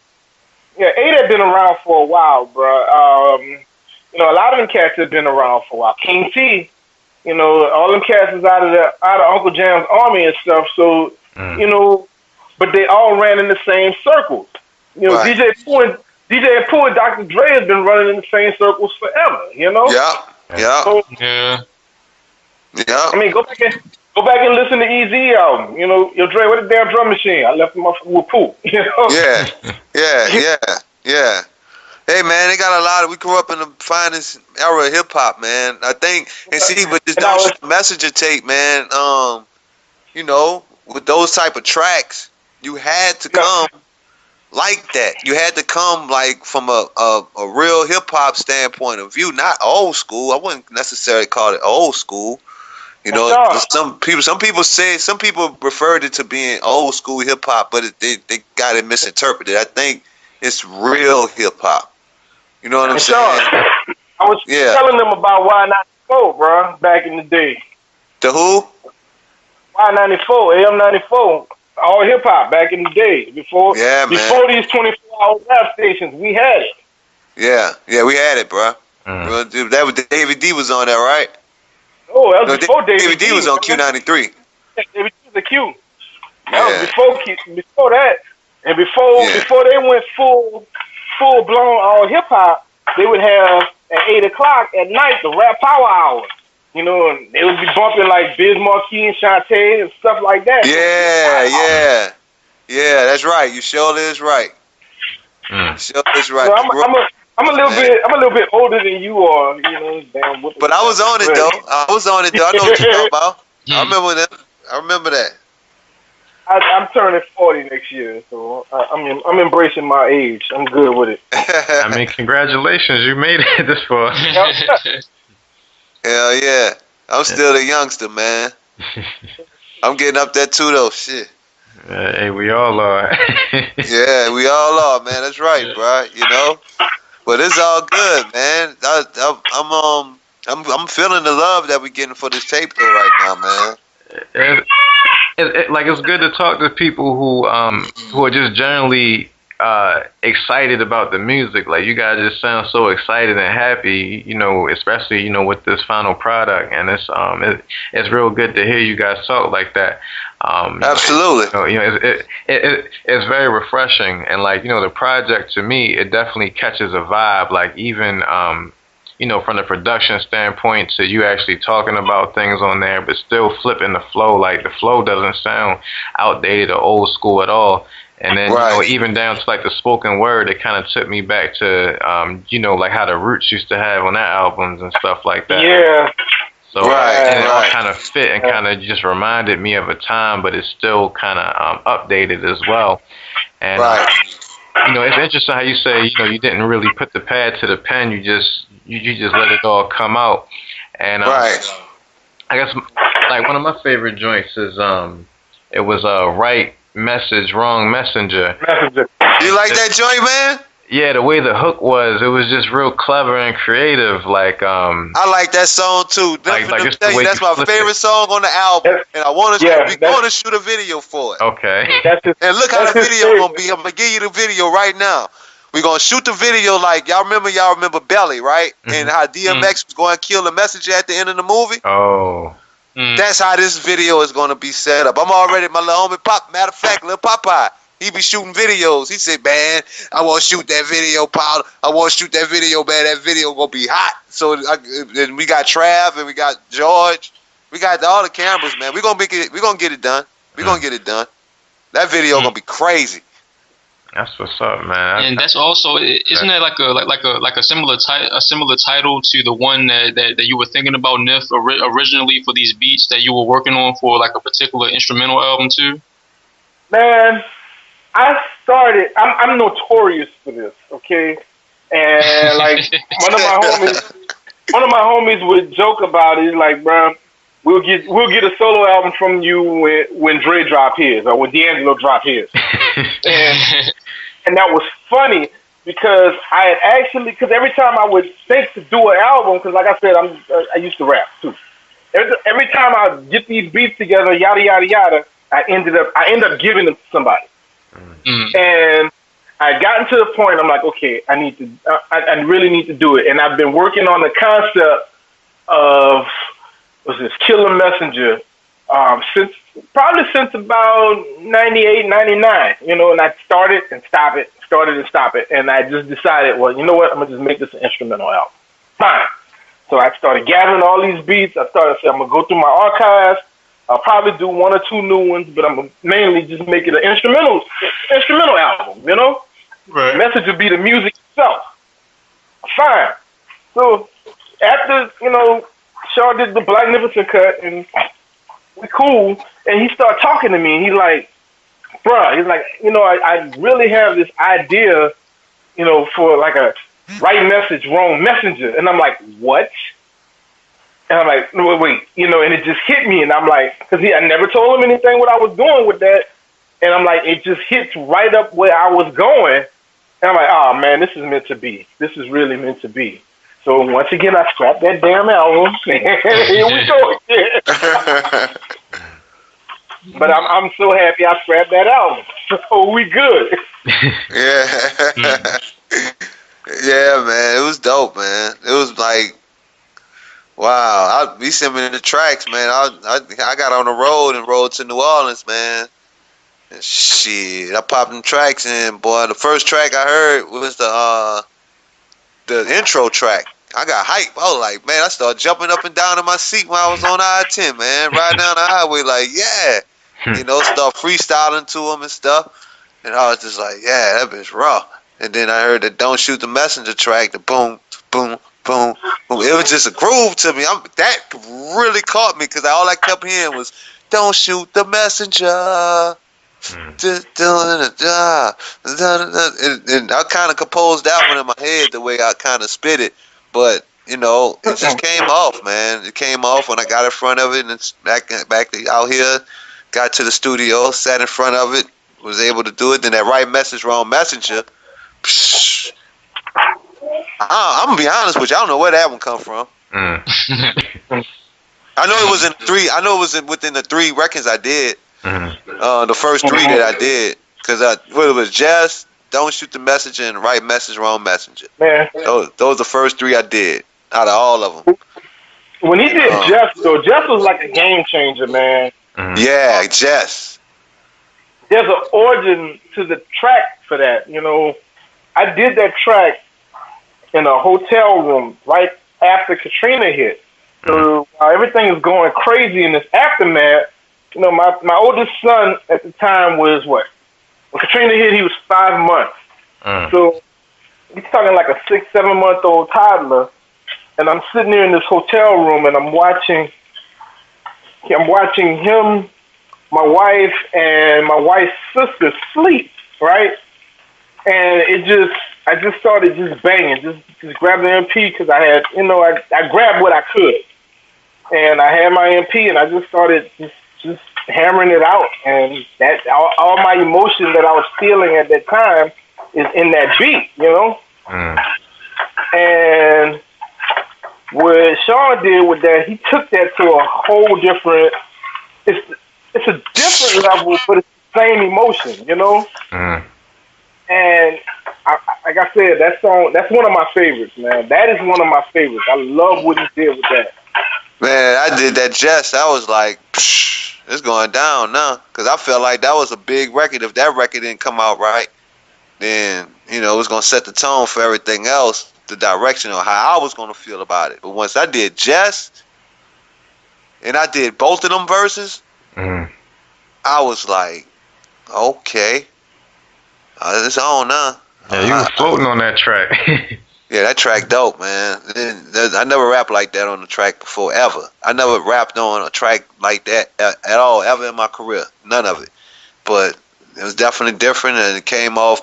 It came off, man, you know. And especially when I got the response from Trav and Nif, and they was like, yo, what the fuck? Oh, bro, really? What? And it was like, okay. And then I was like, all right, I'm on something then. I felt like once I got those records out the way, I was gonna find out my direction. Cause I already had all the tracks. The only one I didn't have was the we know, they know, but they don't. Cause he made that one in the process of me getting all the other ones. And I was just like, man, you need to give me that one there. I like that track. It felt good. You know? So yeah, that was a dope album. We Know was the last song that was done for the album. And basically, it started with me fooling with some drums. And I told him, I actually let him hear the drums. And he was like, yeah. I'm like, okay, I'm not even done with it, bro. I haven't even built this track yet. This is just drums going. And it just came together, man. And when he went for the kill, and that was it. Yeah, it was dope, man. We had some good process for it, man. A real good process. I stopped my album from the work on it. I stopped recording my album for a minute. But I'm back on it though. I mean, I ain't never really put it down, but you know, I don't know, man. I'm in the air right now, man. I just been in the studio making a few tracks. A few tracks. Making a few tracks. You got some heat over there. Oh my goodness, boy! Y'all hear these beats, boy?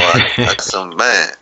So what's the plan with the rest of this? Or I guess you know, moving from this mixtape into the album. Do you have like a time frame, or you said that you're going on tour, or you know what's happening next? Yeah, we on tour. We're gonna do this little Texas run with Bone next week. We're just gonna do like 3 stops. Then we got 2 other performances to do at the end of this month. So November gonna be pretty much the month to break out to do some live performances, because we ain't really been able to get nothing. We've been working on it pretty much. You know what I'm saying? I have been talking to Lay about the tour and everything. to support it and everything too, you know, so we could go ahead on and get out there. But I don't be honest with you, the last year I went on tour around the winter time. I really hate to travel in the winter time, man. You know, so I'd rather just kind of lay low after let that weather pass by. You know what I'm saying? Yeah. And then try to get back out there when the weather clear up, man. Cause going through the mountains and shit and being all that snow and everything, man, I kept getting sick. You know, and all this kind of stuff. Everybody was sick. It was just crazy, man. Kyle, we'll put you on the regimen. You're going to be all right. Yeah, I mean, if I have to, I mean, if it's there to go get it, gotta go get it off the top. You know what I'm saying? But if my preference, I'd rather just, you know, keep doing to get the videos and stuff. We definitely got some videos coming. We're gonna actually shoot some of the video next week for Jess. We're going to do a video for Jess first. It's going to be pretty much like live concert footage and stuff like that. Then we're going to do a couple of up close scenes and, you know, we're going to fix it up. And then I'm talking to like I said, mention to do the right message, wrong message video, you know. So we're going to be planning to put that together next. Try to get some visuals out from it. Keep doing the press. Keep getting the word out on it, you know. Try to get into some of these big blog sites and stuff like that. Try to get some reviews. You know, keep pushing it, man. This is great. I'm not trying to give it up. I want to see this mixtape on allhiphop.com, Hip Hop DX and World Star and all that kind of stuff. I want to see this tape get out there. I want to see it get the publicity it deserves. You know what I'm saying?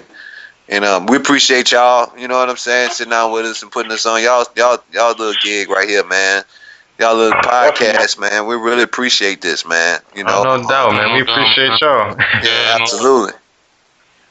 Absolutely. You know, it's definitely dope to have you guys here, and you know, just people excited about the music, and the music is good. So you know, we definitely appreciate having you guys here, especially able to tell us about so much of your own experiences, and then just everything in New Orleans, and just things that we had never even heard before. So. Oh yeah, y'all never been to New Orleans, man? Nah. Wow. Nah. Yeah, we gotta get y'all to come down, man. Where y'all at, man? Well, I'm in Baltimore, and he's in Norman, Oklahoma. Oh wow. Yeah. Oh yeah, we gotta get you Mateo. Gotta holler at Mateo. Shout out to Mateo, man. Yeah, definitely shout out to Mateo.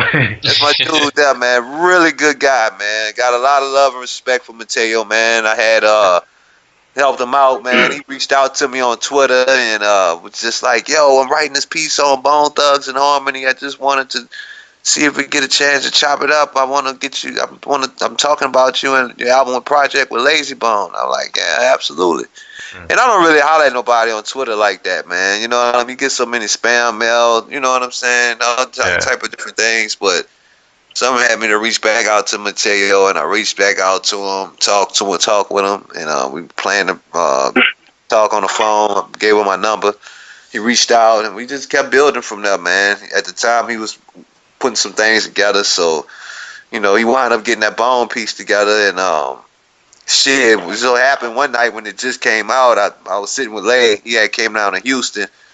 We was kicking it, just chilling, man. I had showed him the piece and everything. I had him to read it and stuff like that, and I was trying to text him right then and there so I could get him on the phone so he could talk to him and stuff like that. But he never hit me back that night. You know what I'm saying? Damn. So he hit me back the next day, and I was just like, yeah, man, I had Lay read your piece, because I didn't know if he thought I forgot about him. I had told him right off the back. I was like, yeah, man, you put it together. I'll get it to him, because he had been going through different channels to try to get it, get it to them for them to check it out. But it ain't, everybody ain't me. I'm gonna just put it that way. You know what I'm saying? So it was all good though. I was able to get it to him and had him read it, and I think Lay passing on to the rest of the crew. And they all read it. I seen Stack. He was tweeting about it and posted up a piece of it and stuff like that. Cause Stack, he real. He gonna read it. I'm talking about Flesh and Bone. He gonna read it. He gonna read different things. He's the oldest one. That's Big Bruh right there. So he gonna monitor everything. What I like about Mateo though is I've read like his writings, and it brought me back to like the old source writers back when they actually used to write. The old source and Double XL writers, you know. Yeah. And Yeah. He's real good with a pen. He's very handy with a pen. I respect his pen game immensely. Yeah, he wrote the articles he did on Nif and the other one he did on me, and then the review he did for the mixtape. It's pretty dope, man. It's really dope. I thought it was incredible. You know, I thought it was incredible, especially the write up and he wrote up about us individually. You know, I thought it was really dope. We gotta do one more. We gotta do one more for So Stimulus. I think we're gonna interview Trav. Trav, it's gonna be his debut in the spotlight. Yeah, he be like he don't like the spotlight at all, man. Trav, he played way back. Yeah, but Matt, like speaking of Trav, like what exactly is his role? Because we see that you guys have him in the credits, you know, to this album and everything like that. Trav is he's a partner of So Stimulus, man. You know what I mean? He's my partner. He helped me put the branding and stuff like that. Clean up man. Yeah, he's the man. You know, he's the man next to the man. Just put it that way. You know, but he's a really good friend of mine. You know what I'm saying? And he's a great guy. Good friend of mine. Really good guy. I love Trav, man. You know, shout out to Trav, man. His fam. That's my other family out here. You know, it's just certain people you meet in life, and you know, y'all come from two different walks of life, but y'all just click. I think me and Trav clicked because his love for hip hop. Trav talking about, hey man, you heard this Jungle Brothers album? I'm like, what you know about Jungle Brothers, man? You know what I'm saying? Trav, a white boy from Portland, now in Oregon, man, but I don't look at him as a white boy. He black. He's like an albino. You red, some shit like that. And then when I told him about Nif. When I told him about Nif, I was like, man, you and Nif, y'all gonna click real good, cause Nif, he be on that hip hop shit real heavy too. He gonna bust your head with some of the stuff he know, and then next thing you know, Nif start coming through and they click. You know what I'm saying? So everybody like we for the sake of hip hop, we do it, man. And you know, like I said, Trav, he's been down with me. He helped me really put So Stimulus back in perspective with that plan I had came down to Houston with. I think God put him in my path and put him in my life for that reason. You know, that's why I know it's a godly thing. It's a spiritual thing on some good stuff because, you know, I said what I needed. I spoke it out in the atmosphere, and it all came into existence, man. You know, now I just need to get that $1 million check tomorrow. You know what I'm saying? I need that $1 million check to come tomorrow, so we can be all right. You know, then your get it all together. This way. Yeah, man. You know, but other than that, you know, God is good, man. That's all I can say, bro. Not trying to go hallelujah on y'all, but you know, I'm just being honest, man. You know what I'm saying? The Most High is a beautiful, is right, man. You know, he blessed me with different, like I said, he blessed me with different things in this hip hop game, and he blessed me with, you know, different connections and different circles and stuff like that. You know, that I can actually share with my peeps, man, and I can share this success with them. You know what I mean? Because I don't feel like I'll be truly happy if I'm not sharing it with the people that help me build this. We help build each other up. Yeah. You know, I want to be able to share with people like Nif, somebody that I grew up with doing music, and that he's able to take care of his family and, you know, make money doing what he loved to do. I don't think nobody need to be put here on the earth doing something that they really don't love to do. I think that's like miserable.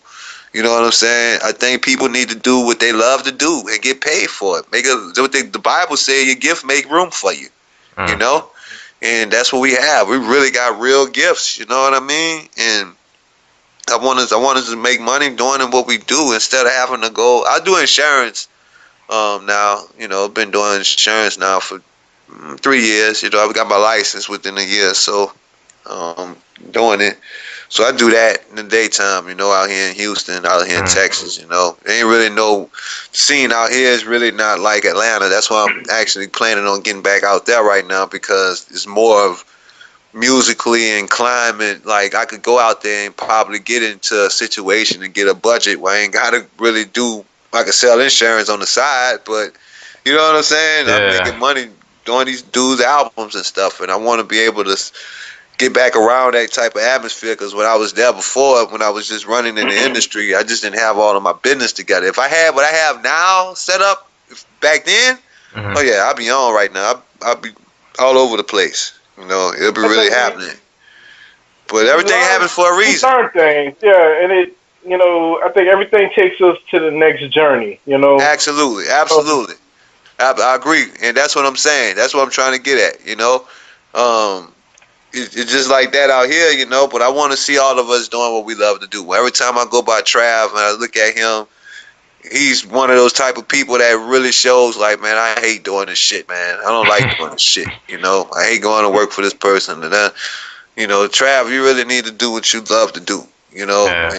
And that's just that. You're too damn talented, first of all, and number two, you want to do it at your own discretion, pretty much. You want to do it. You want to do it how you want to do it. Just like Nif might want to do it how he want to do it, because I damn sure know I want to do it how I want to do it.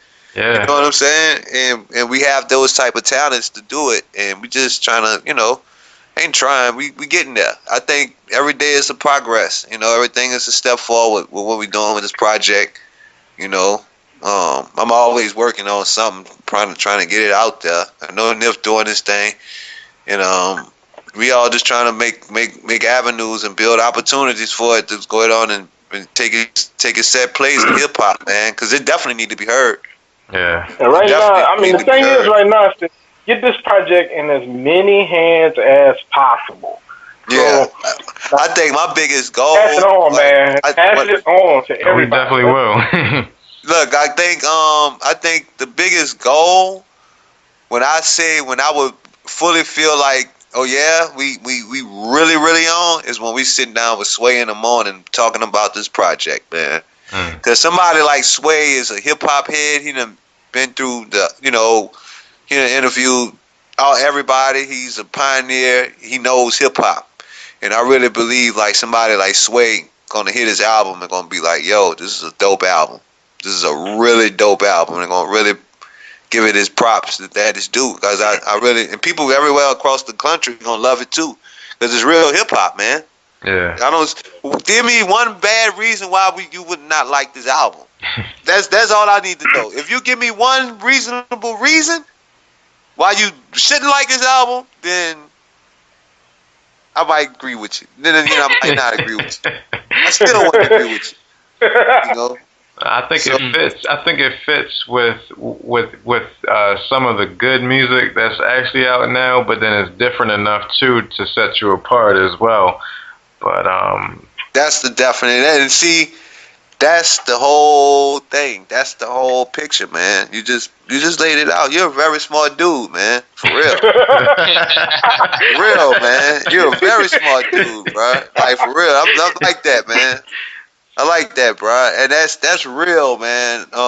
That's how I feel about it. I'm not, and look, trust me, I'm not tooting my own horn and nothing like that. You know what I mean? Because if it was alright, I'd tell you it's alright. This ain't all that, But I know how I felt recording it. You know what I'm saying? I know how I felt recording it. I know how good hip hop feel.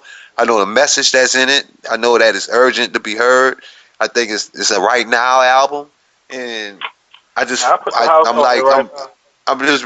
ready for it. I wanted to get all the way out there. I wanted to be out there. You know what I mean? I want people to being like, who the fuck is this? This is dope. You know what I'm saying? Because everybody reaction that hears it, like, yo, this is dope. I was talking to my good homie from Bad Boy yesterday, my boy Mel. He's from New York. He up in I think he up in Baltimore right now too. I think. No, he say he in DC. And he said he listened to the album and he was just like, yo. He always did like everything I did. You know what I mean? From the Walking Classics, from all that. But he was just like, yo, this album here, man. You know what I'm saying? He was like, yo, I put this album, man, right in between Stillmatic and In My Lifetime Volume 1, Jay-Z. I was like, damn. I said, I don't know if that's bad or good.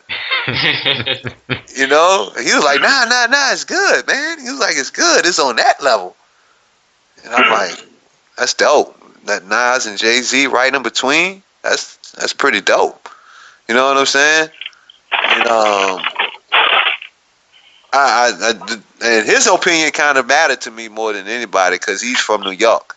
You know, he's a real New Yorker. You know what I'm saying? So he know hip hop. You know, he knows about. You know, he come up we're working with the Winans and stuff over there. That Bad Boy with Puffy and all them. Right. So he know how it is. You know what I'm saying? I did a song on one of his tracks, and you believe it or not, he sound like he from Atlanta. You know, his production for real. I got my homie MCL. I'm about to bring my homie MCL back. I've been working with L. He down there in New Orleans.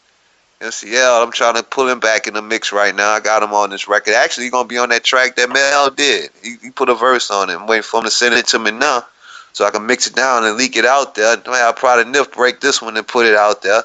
You know, and we're gonna get it. See what happens, you know. But it's one of them. That's one of them right now records too. Like that track is like, even the way I did the hook on it, I kind of did it like them niggas. You know what I'm saying? But I disguised my voice on it. You know, I put a different effect on it.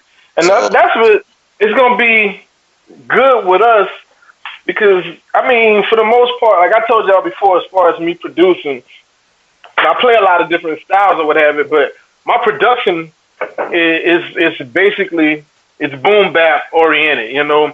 And right. even if I'm gonna venture out a little bit, there's gonna be some boom bap in there.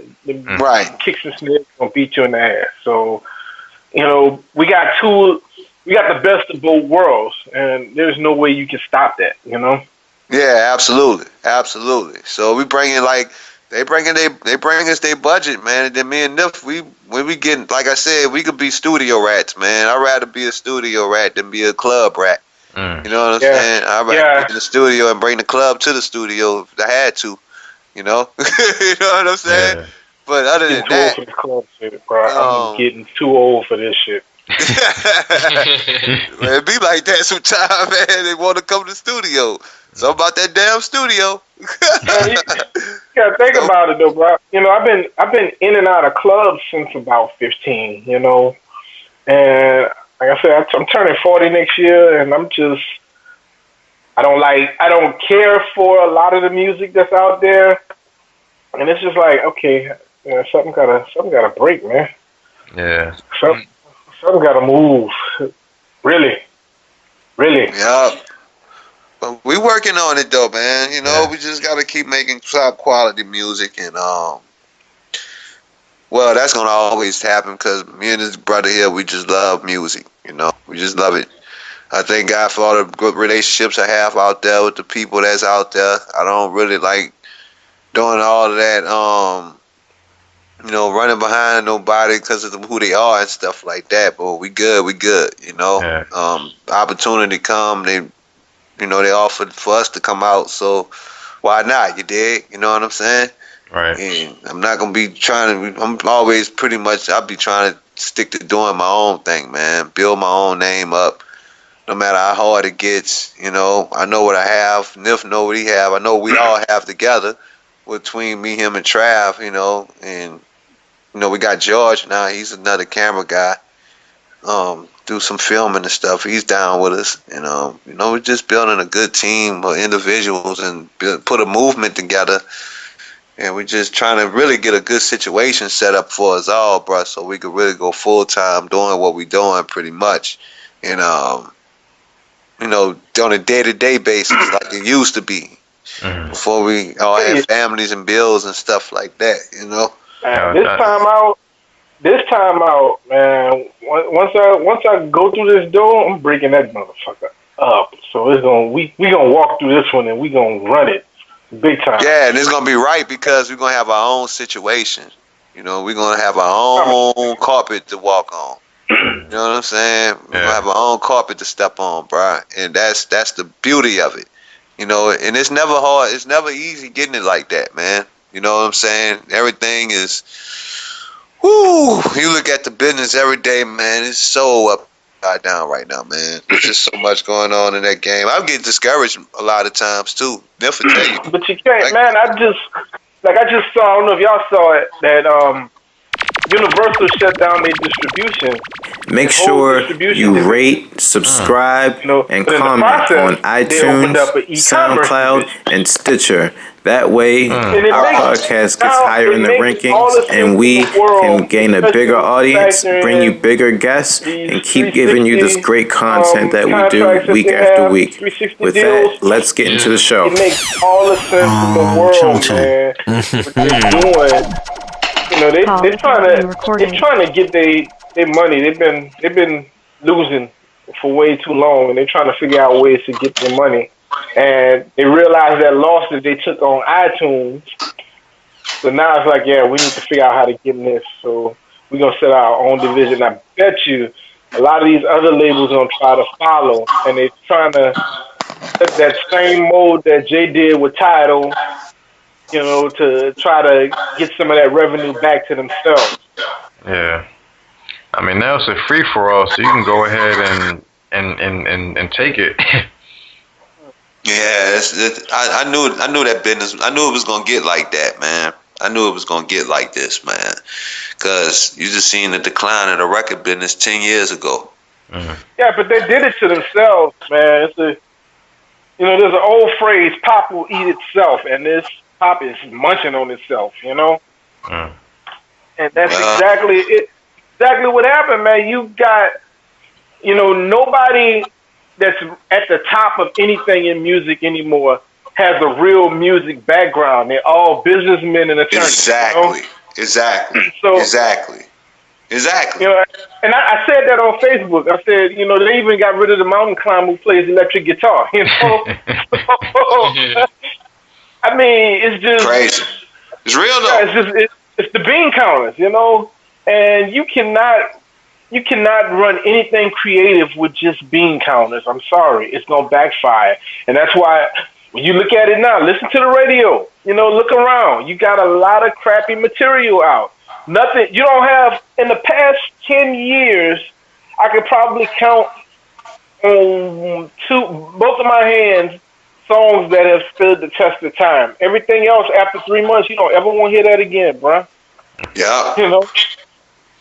And that's with the dance floors and everything. There's very few 10-year ago super duper classics.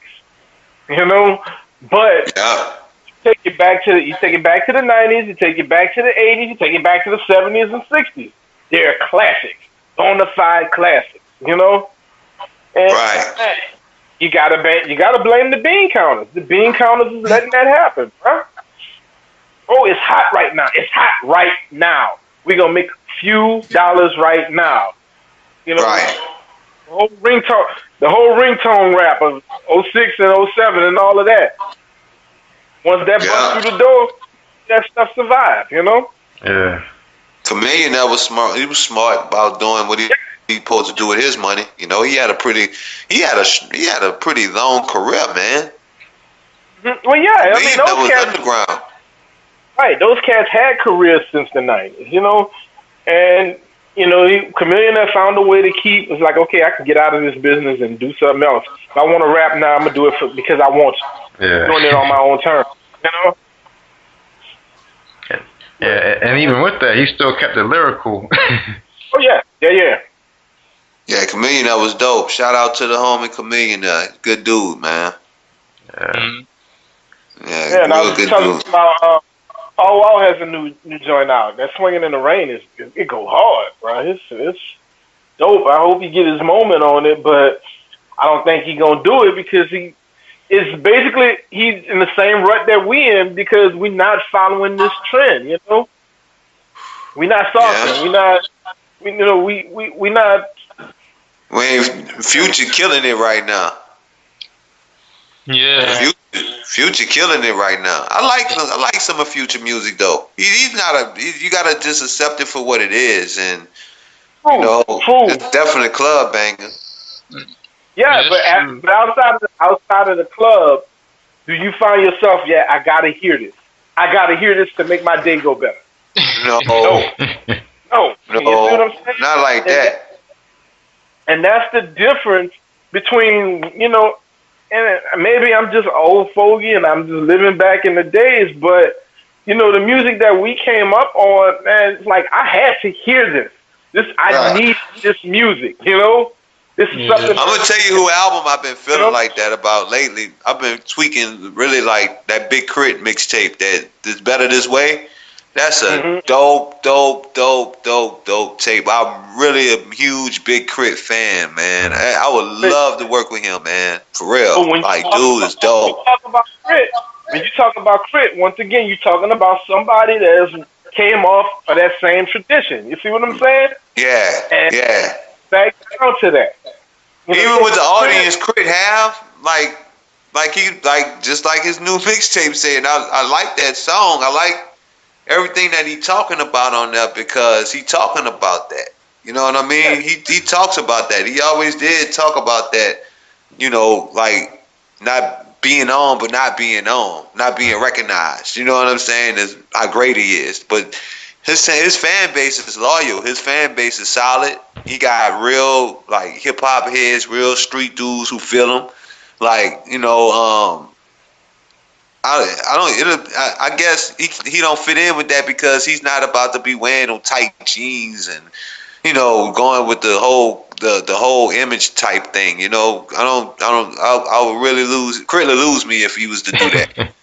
You know what I'm saying? I don't care how good his music is, but at the same I like time, it, man. you know, he put out like a large catalog of work. Like, you know, like it feels like I just woke up one day and it's like, oh, you know, coming from Crit was here, then the next joint, then the next joint, then the album. It's like, well, I didn't realize there's so much. It was quality. Yeah, it was quality music.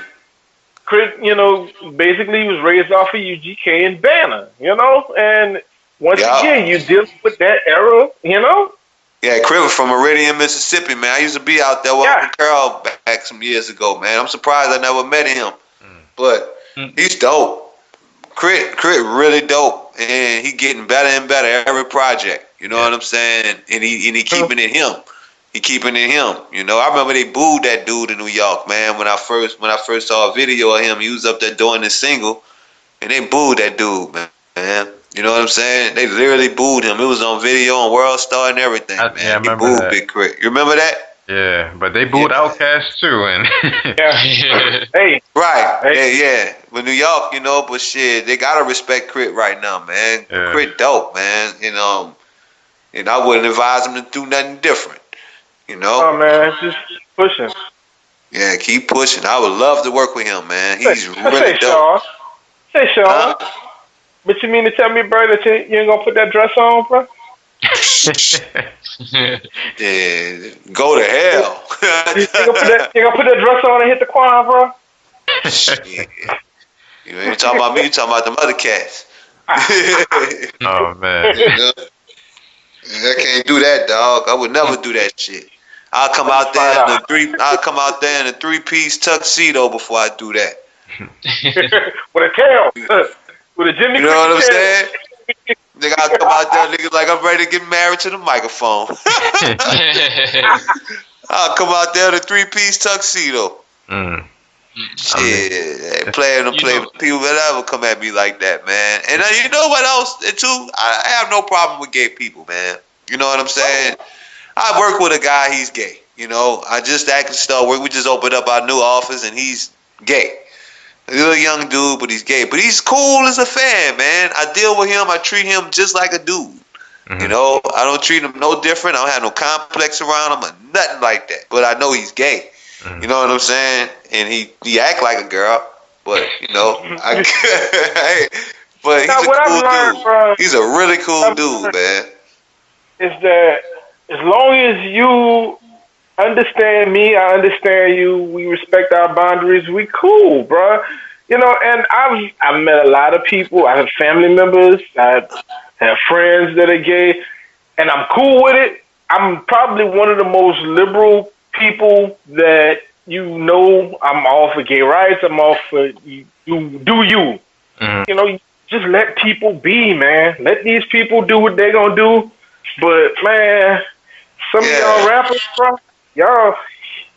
I don't know. See, that's too much, man. See, that's bad because, but you know, we could go deep with this conversation right here because what that does, Brian, we all know that's part of the agenda. That they've had this mapped out for years, man, for it to be this way. And like you said earlier, Nif, everybody at the top calling the shots, they don't have no musical background. You know what I'm saying? So they only going with fads, and they're creating fads because they have the resources and the finances to create a fad. Yeah. So we already know. And to be honest with y'all, this Don't Shoot the Messenger mixtape I didn't directly diss the ways of the industry, but I did. You know what I'm saying? I kind of wanted to address it from different standpoints of like, fuck the industry, man. Fuck everything about it because they done took it and then made it out of something else that's not acceptable. Like I'm not used to. I'm not used to that. And you cannot piss on my motherfucking back and tell me it's raining. You know what I'm saying? You can't piss on the back of my leg and tell me it's raining. And that's what that's what I was telling you when I was like, when I stopped and I'm like, bro, do you realize what you are saying? You know, because it can't really realize. Let me tell you something. And I'm gonna tell you something. I realize what I'm saying, but I guess the way I said it made it feel real heartfelt because that's how I felt. You know what I'm saying? And this is stuff that I seen. I see people get away with it in this industry. It goes untapped, unchecked. You know what I'm saying? And it need to be addressed. And you know, and I watch this shit. I see it all the time, man. Niggas is really fraud out there, man. They really got people out there that is not right.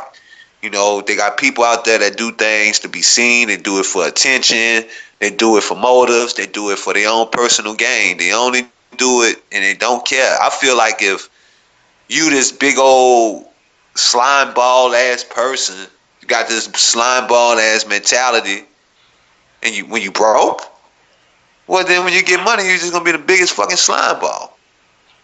Yeah, they say that when you get money, you're the same, just on a different scale. It's on a different scale. Like me. Like me, I'm the type of person, if I get money and I have enough money to share the wealth and I see my brother doing bad and he's really trying and he's really, really trying to hold it together, I'm the type of person that'll bless my brother and give it to him and put it in his life and help him get on his feet and stay on his feet. You know what I'm saying? Because you can't table phone anybody, but you can at least give them a blessing and give them a shot to get it together. You know what I'm saying? And to be able to say, hey, you know, what is something that you always visualize doing? Especially, you got a lot of people out here that's striving to do the right thing, man. And they just lost. They just don't have the resources. They don't have the way. They don't have, you know, they don't have the direction. You know what I mean? Sometimes it takes people to really get it together. It takes like each one to teach one, reach all. Like a mentorship.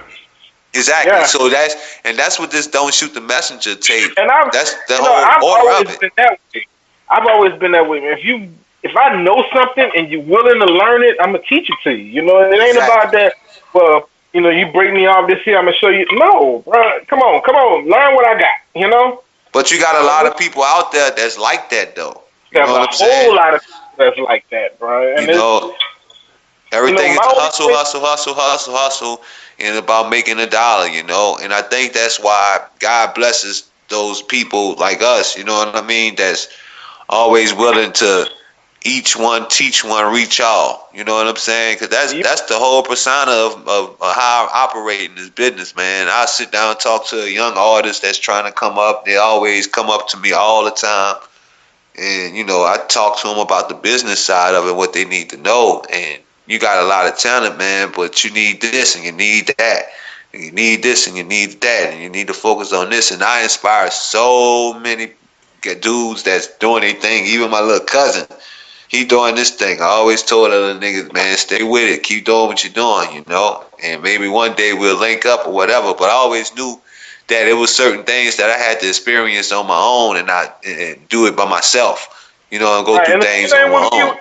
Same with me with my nephew. My nephew is getting into it right now, you know, and he all you're doing is like, say, Unc, I'm doing this. And I think he think I'm being hard on him because he'll bring something to my attention and I'm like, that's cool, but you need to do this. You know, or this is fly, but I want you to do this. Or why are you using this instrumental like this? Why are you using this bad copy? You know? Right. And that's in a way I'm giving tough love, but it's not that I'm telling you don't do this because you're talented. He's talented as hell, but I want you to do it right. And I'm not gonna tell you everything to do. Right. Some of it I want you to figure it out. You know what I mean? Yeah, right. My little cousin, he been sending me some beats. He been doing some beats. I inspired him so much, man. And he just called me out the blue one day. Hey, cuz, I really want to do this and da-da-da. Man, you're a huge inspiration to me, man. And da-da-da. And you be seeing, you know, how I've been getting it in and stuff. And you really see it, you know. And he really serious about it, man. You know what I mean? He's really serious about it. He be sending me beats and everything. I try to check in with him every now and then. And, you know, and he doing his thing, man. I'm gonna holler at him when I go to Dallas. I'm gonna try to get him to come meet me out there so I can bring him out, you know, introduce him to everybody and stuff. And so, you know, like, that's kind of all that matters because, you know, you were talking about, you know, Eazy-E and NWA, and then through that comes the Ice Cube, and through that comes somebody else. It's a generational thing. So it's kind of like, you know, you and then the next person and the next person, and you know, that's how you start those dynasties. Absolutely, that's what it's all about, man. Because we ain't gonna be here forever. Man.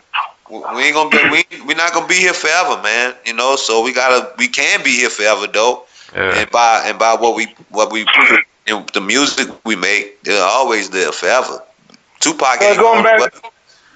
You know, I take it back to in New Orleans. You know, you got where we left off during Cycle War. You know, you had a lot of the younger cats now.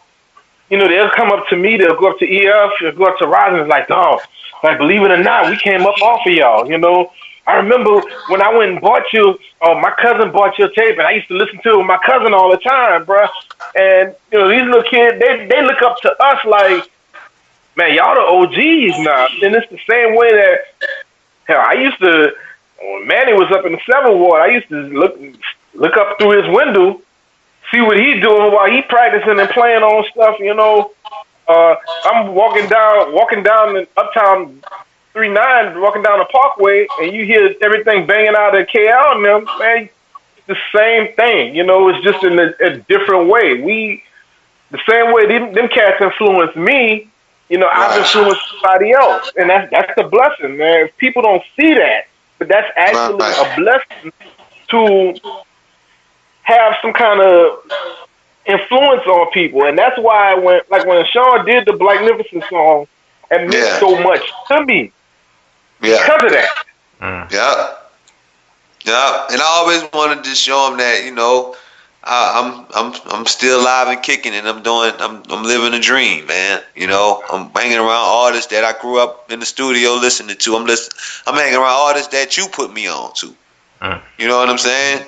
And you know, and it's a beautiful thing, man. I you know, that right there alone, man, and just be able to get the right opinion and stuff, and just to be able to see it all come back full circle is a blessing. That keeps me motivated. You know what I'm saying? Just to see it all come full circle keeps me motivated.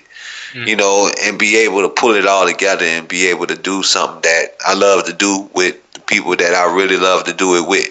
You know what I'm saying? And that I know that's going to tell me that really love me and I got love for them. And they going to really tell me, yo, man, you need to wrinkle your shirt wrinkle, nigga. Trim your shirt out. You know what I'm saying? That beat sound off. You know, that beat sound horrible, man. That beat sound distorted. Oh, man. That's one thing you know about me. I'm gonna tell you. I ain't gonna hold that back from you. It's cool. And Trav, he's just as much as a critic too. You know what I'm saying? So, around real good energy, we all iron sharpen iron. Yeah, And we all sharp. We all sharp as hell right now. So it doesn't matter. Now, do you guys ever plan to move back to New Orleans? In the States right now, because my kids are in school right now and they're doing well, very well, and I can't pull them from doing well to bring them into a situation where it may not be as well. So I don't know. As much as, and there's not a day that goes by that I don't want to be back home. I will kid you not. I don't know. I'm not moving back. I'm not going back home. I'm gonna always be around though. I'm gonna always be back and forth down there. But that's home. I'm going back to Atlanta, man. Actually, I'm trying to get out there pretty soon. You know what I mean? Atlanta, I got a huge network out there. I feel really good being out there. It's a lot to get into, a lot what I'm doing, and also make a way for what we are doing, what we created here. I think, like I said, once again, when I leave here, my biggest concern is the Nif and Trav, because I know they're both family guys. I don't have any kids, and I'm not married no more. So I'm pretty much a Rolling Stone. Well, I'll rest my fitted hat at, or my gully hat at is my home. You know what I'm saying? Right. So, but I know it's like I got to get out here, and I got to get out here and make some business moves and open the door up for my dudes can be able to travel. Because when you got money, shit, you could be in fucking New Orleans, Atlanta, Houston, Texas. You could be California, New York. You could be all in the places in one day when you got money. Yeah. And then you'll be back home. And then I'm talking about be back home. You be, baby, I had a crazy day. I was in New York, and then I had to go to Chicago, and then I almost missed my flight back home. But I'm home, baby. You're back home with your wife and your kids. You know what I mean? Been out there, made some power business moves, DJ'd a set or whatever. You do a production session with somebody. Who knows? But when you got money, you can move. And you can move at your own discretion. And you can do it the way you want to do it and how you want to do it. And when business calls, it's called. And I just want to be able to, to help create that opportunity, that avenue for us to do that together. You know what I'm saying? Like I said, I don't want to be the one that hold on. I will be lonely at the top, and that's dangerous because it makes me vulnerable sometimes. But I'd rather surround myself around people that I know that got me, that love me. You know what I'm saying? Because it'd be no better feeling to be around people that, you could share that success with and be able to really celebrate it and have fun and be able to do things that we always wanted to do and watch our families and stuff be happy and stuff like that. I'm not saying that money gonna change everything, but at least we're in a state where we're making a financial living, doing what we love to do. Right. Plus, it's always good to have that somebody that's gonna check you. That reality check. Most people don't have that reality check, and that's where that's where problems occur. Right. The one thing I can say with Sean, with Trav, and I got a few other people that my day ones, they're my reality checks. They will tell me, "Say, bruh, come back to reality." Right. Or if I'm really, really doing wrong, they liable to hit me up somewhere in the corner and be like, "Say, bruh, don't make me shake the shit out you." And it's cool because I would do the same thing for them. And that's, you need realism in your life. I'm gonna tell you like this, man. This is I feel like this is the beginning of a great ending. You know what I mean? Like retirement days when we in lift say like, you know what? I'm done, man. You know what I'm saying? I don't want to do it no more. I'm not trying to be in the business, but I'm gonna be making these beats and selling the tracks to some up and coming great artists and stuff. I think my thing is being a mentor. I just want to be able to share this knowledge and, the story and stuff like that with people and stuff like that. Because that's after the end of the day, that's all we here for to do. We here to be a story, and we're a walking story, and a testimony too, because of the things that bless us with this business. And we make $1 out this business. You're doing good, man, because you got to fight to eat, man. Yeah. And it's really crazy out there right now. Yeah. One thing that you said that really struck me too. Is how you said that, you got people overseas putting your stuff up on YouTube and you have like a following out there. And it kind of reminded me of when we spoke with Egyptian Lover, how he said when he first got on MySpace, like all these people just started hitting him up, from places that he had never been to, and he didn't know he had fans out there. And, eventually they started booking him for shows, and he didn't even know how big he was until he, went over there.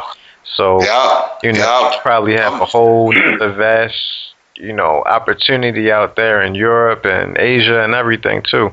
I believe it's gonna all come full circle right now. I just told him that a few weeks ago. I'm like, man, we gotta get overseas, bro. We gotta get out of this country for a minute. We got to.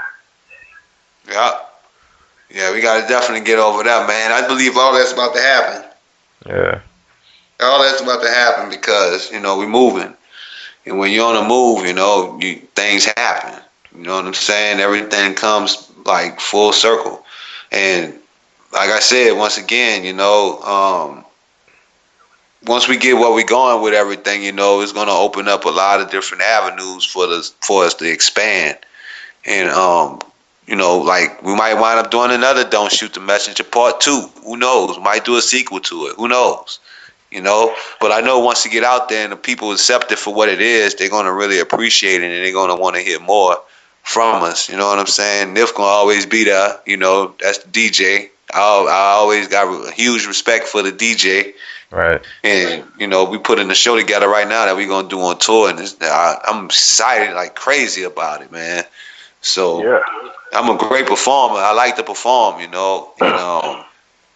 told him, man, he can't have another album unless I'm mixing. So yeah. I mean, so even if I don't touch a lick on production, no, I'm gonna have to mix these albums, bro. And you got that. He got that. That's not no problem. Well, thanks for the helping hand. The mix down did sound crispy. So you definitely did your thing with that, and your overall presentation with everything, is really good. From the sound quality to the work to even the Soul Stimulus website. That's Trav, man. Shout out to Trav on all that, man. Trav put all the branding and the images and stuff together. Nif, he mixed down. What records that was you mixed down on that? What you did? Love You to Life and Power and Glory. Power and Glory. We mixed Don't Shoot Right. We mixed a lot of them together though. Yeah, we did. Martial Law we did together.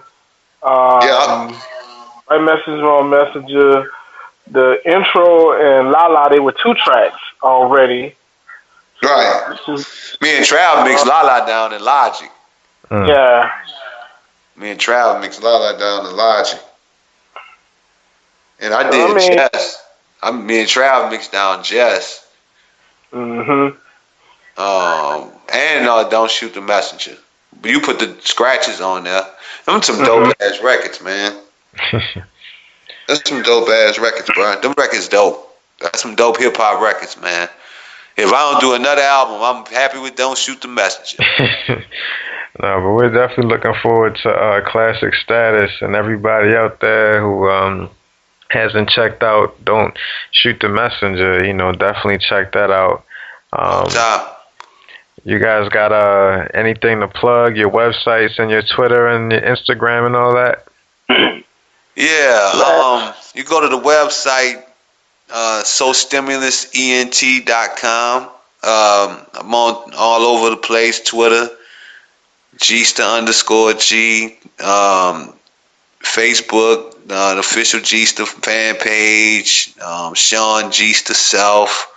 That's my personal page. I'm overstacked on friends too, so you might not be able to get on that page. But it's good to go to the fan page and just put Gista in. I think Blacknif got a page too.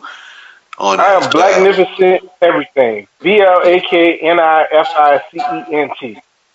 I'm everything. Yeah. You can even find me on MySpace still. Hell yeah. SoundCloud, I got Gista-G. Shit, what else, man? I'm all over the place. YouTube, on SoundCloud. Gista. SoundCloud, you might find a few extra little lanyap on me with SoundCloud. Cause sometimes I just throw some beats up there just for the heck of it. Yeah. And you go to I got the videos on Vivo. You look, man, it's simple as this. You go to the website soulstimulusent.com. It's gonna link to every social media site there is that I have linked to. Got the blog, everything. We got the watches out. We got the Soul Stimulus watches out. You know, we're getting ready to release the promo for that, the commercial for that. That's been in the works for about a year now. Been working with this company called Modify Watches out in San Diego. You know, so shout out to them. They've been very patient with us. Very patient, but we got like 4 different designs. You know, like I said, once again, shout out to Trav. He did a lot of the designs and, you know, stuff like that. So, got the Soul Stimulus watches. And like I said, go to www.soulstimulusent.com and you will see the whole situation right there. And we appreciate all the fans, all the support from coast to coast, worldwide. You know, don't shoot the messenger out right now. And if you want to see how I get down as far as DJing, check my Mixcloud page as well. Yeah, Blacknificent is dope. We're definitely going to add y'all to our blog roll on channel10podcast.com as well, so people can check that out. Absolutely. Yeah, but man, you guys are dope. We definitely appreciate having you on. You know, it's definitely enlightening. It's great to hear, you know, 2 artists just talk about their product, and the product is good. So, you know, we definitely appreciate having you grace our podcast here. No doubt, man. We appreciate all the love and support, man. Thanks for having us, man. And anytime y'all want to sit down and chop it again, we might have something else to talk about next time, which is going to be the Classic Status album, you know. And Nif, he's going to be there too. So we're going to talk about this album because we got some fire. Man, the joints that I got for this Classic Status album so far is phenomenal, man. Also, and see, I'm not really on the message. Say what you say, Nif. If you just want to shoot the shit on some hip hop, then holler at me. I'm always down for a good conversation. Yeah, that's what's good, man. And definitely, you know, keep us abreast of everything you got going on. Shoot us an email, and we'll send you stuff too. Absolutely, man. This Classic Status album is, hey, bro, I'm kind of jumping out of the Malcolm X look, and I'm putting on my Wall Ready uniform right now. I'm putting on my rope chain with my Kane and my Adidas attire on. I'm about to go straight MC on it right now. Straight walking classic shit. This is I've been supposed to put this album out, man. I supposed to put this album out 3 years ago, man. I've been working on this album that long, so I'm kind of pulling a detox right now. Dr. Dre. All things in due time. Yeah. I stopped working on this album and get with Nif with this Don't Shoot the Messenger because it was just that much relevant. It was just that much urgent, you know. But it's back on the Classic Status now. Everything that I'm kind of thinking about is for that. Nif is definitely going to be a part of it, you know, and we're just not going to stop, man. I know he's going to make sure I go out there right with this one, too. Oh, yeah. I ain't playing with you. So. Yeah, y'all see what I got to go through? Y'all see what I got to deal with already. See, I ain't going to stop. I ain't playing with you, nigga. I ain't playing with you. But I'm supposed to do that, bro. I'm supposed to do that. So I know. Hey, that's like my customado in the corner right there, man. Look, customado and old Mike Tyson. Yeah. It's all good, man. But it's love, though, bro. Hey, we appreciate y'all, man. No doubt. Well, thank you guys for checking out this latest episode of the Channel 10 podcast. And with that, we out. Peace. Peace. Feeling this here. Yeah, son, you feel it, man. Word up, son. You gotta just do it, yo. Yo, word up, man. It's a different channel, son. Word up, on, man. Word up, watch the channel, son. Different plane now, man. It's all good. Word up, all good, baby, in every hood, son. Word up, yo. CNN, Network, Channel 10. It's on again. Street niggas, it's grown men. Bold face, gat in your face. Stay in place, yo, crime lace. Cats more beef than Scarface. CNN, Network, Channel 10. It's on again. Street niggas, that's grown men. Bold face, gat in your face. Stay in place, yo, crime lace. Cats more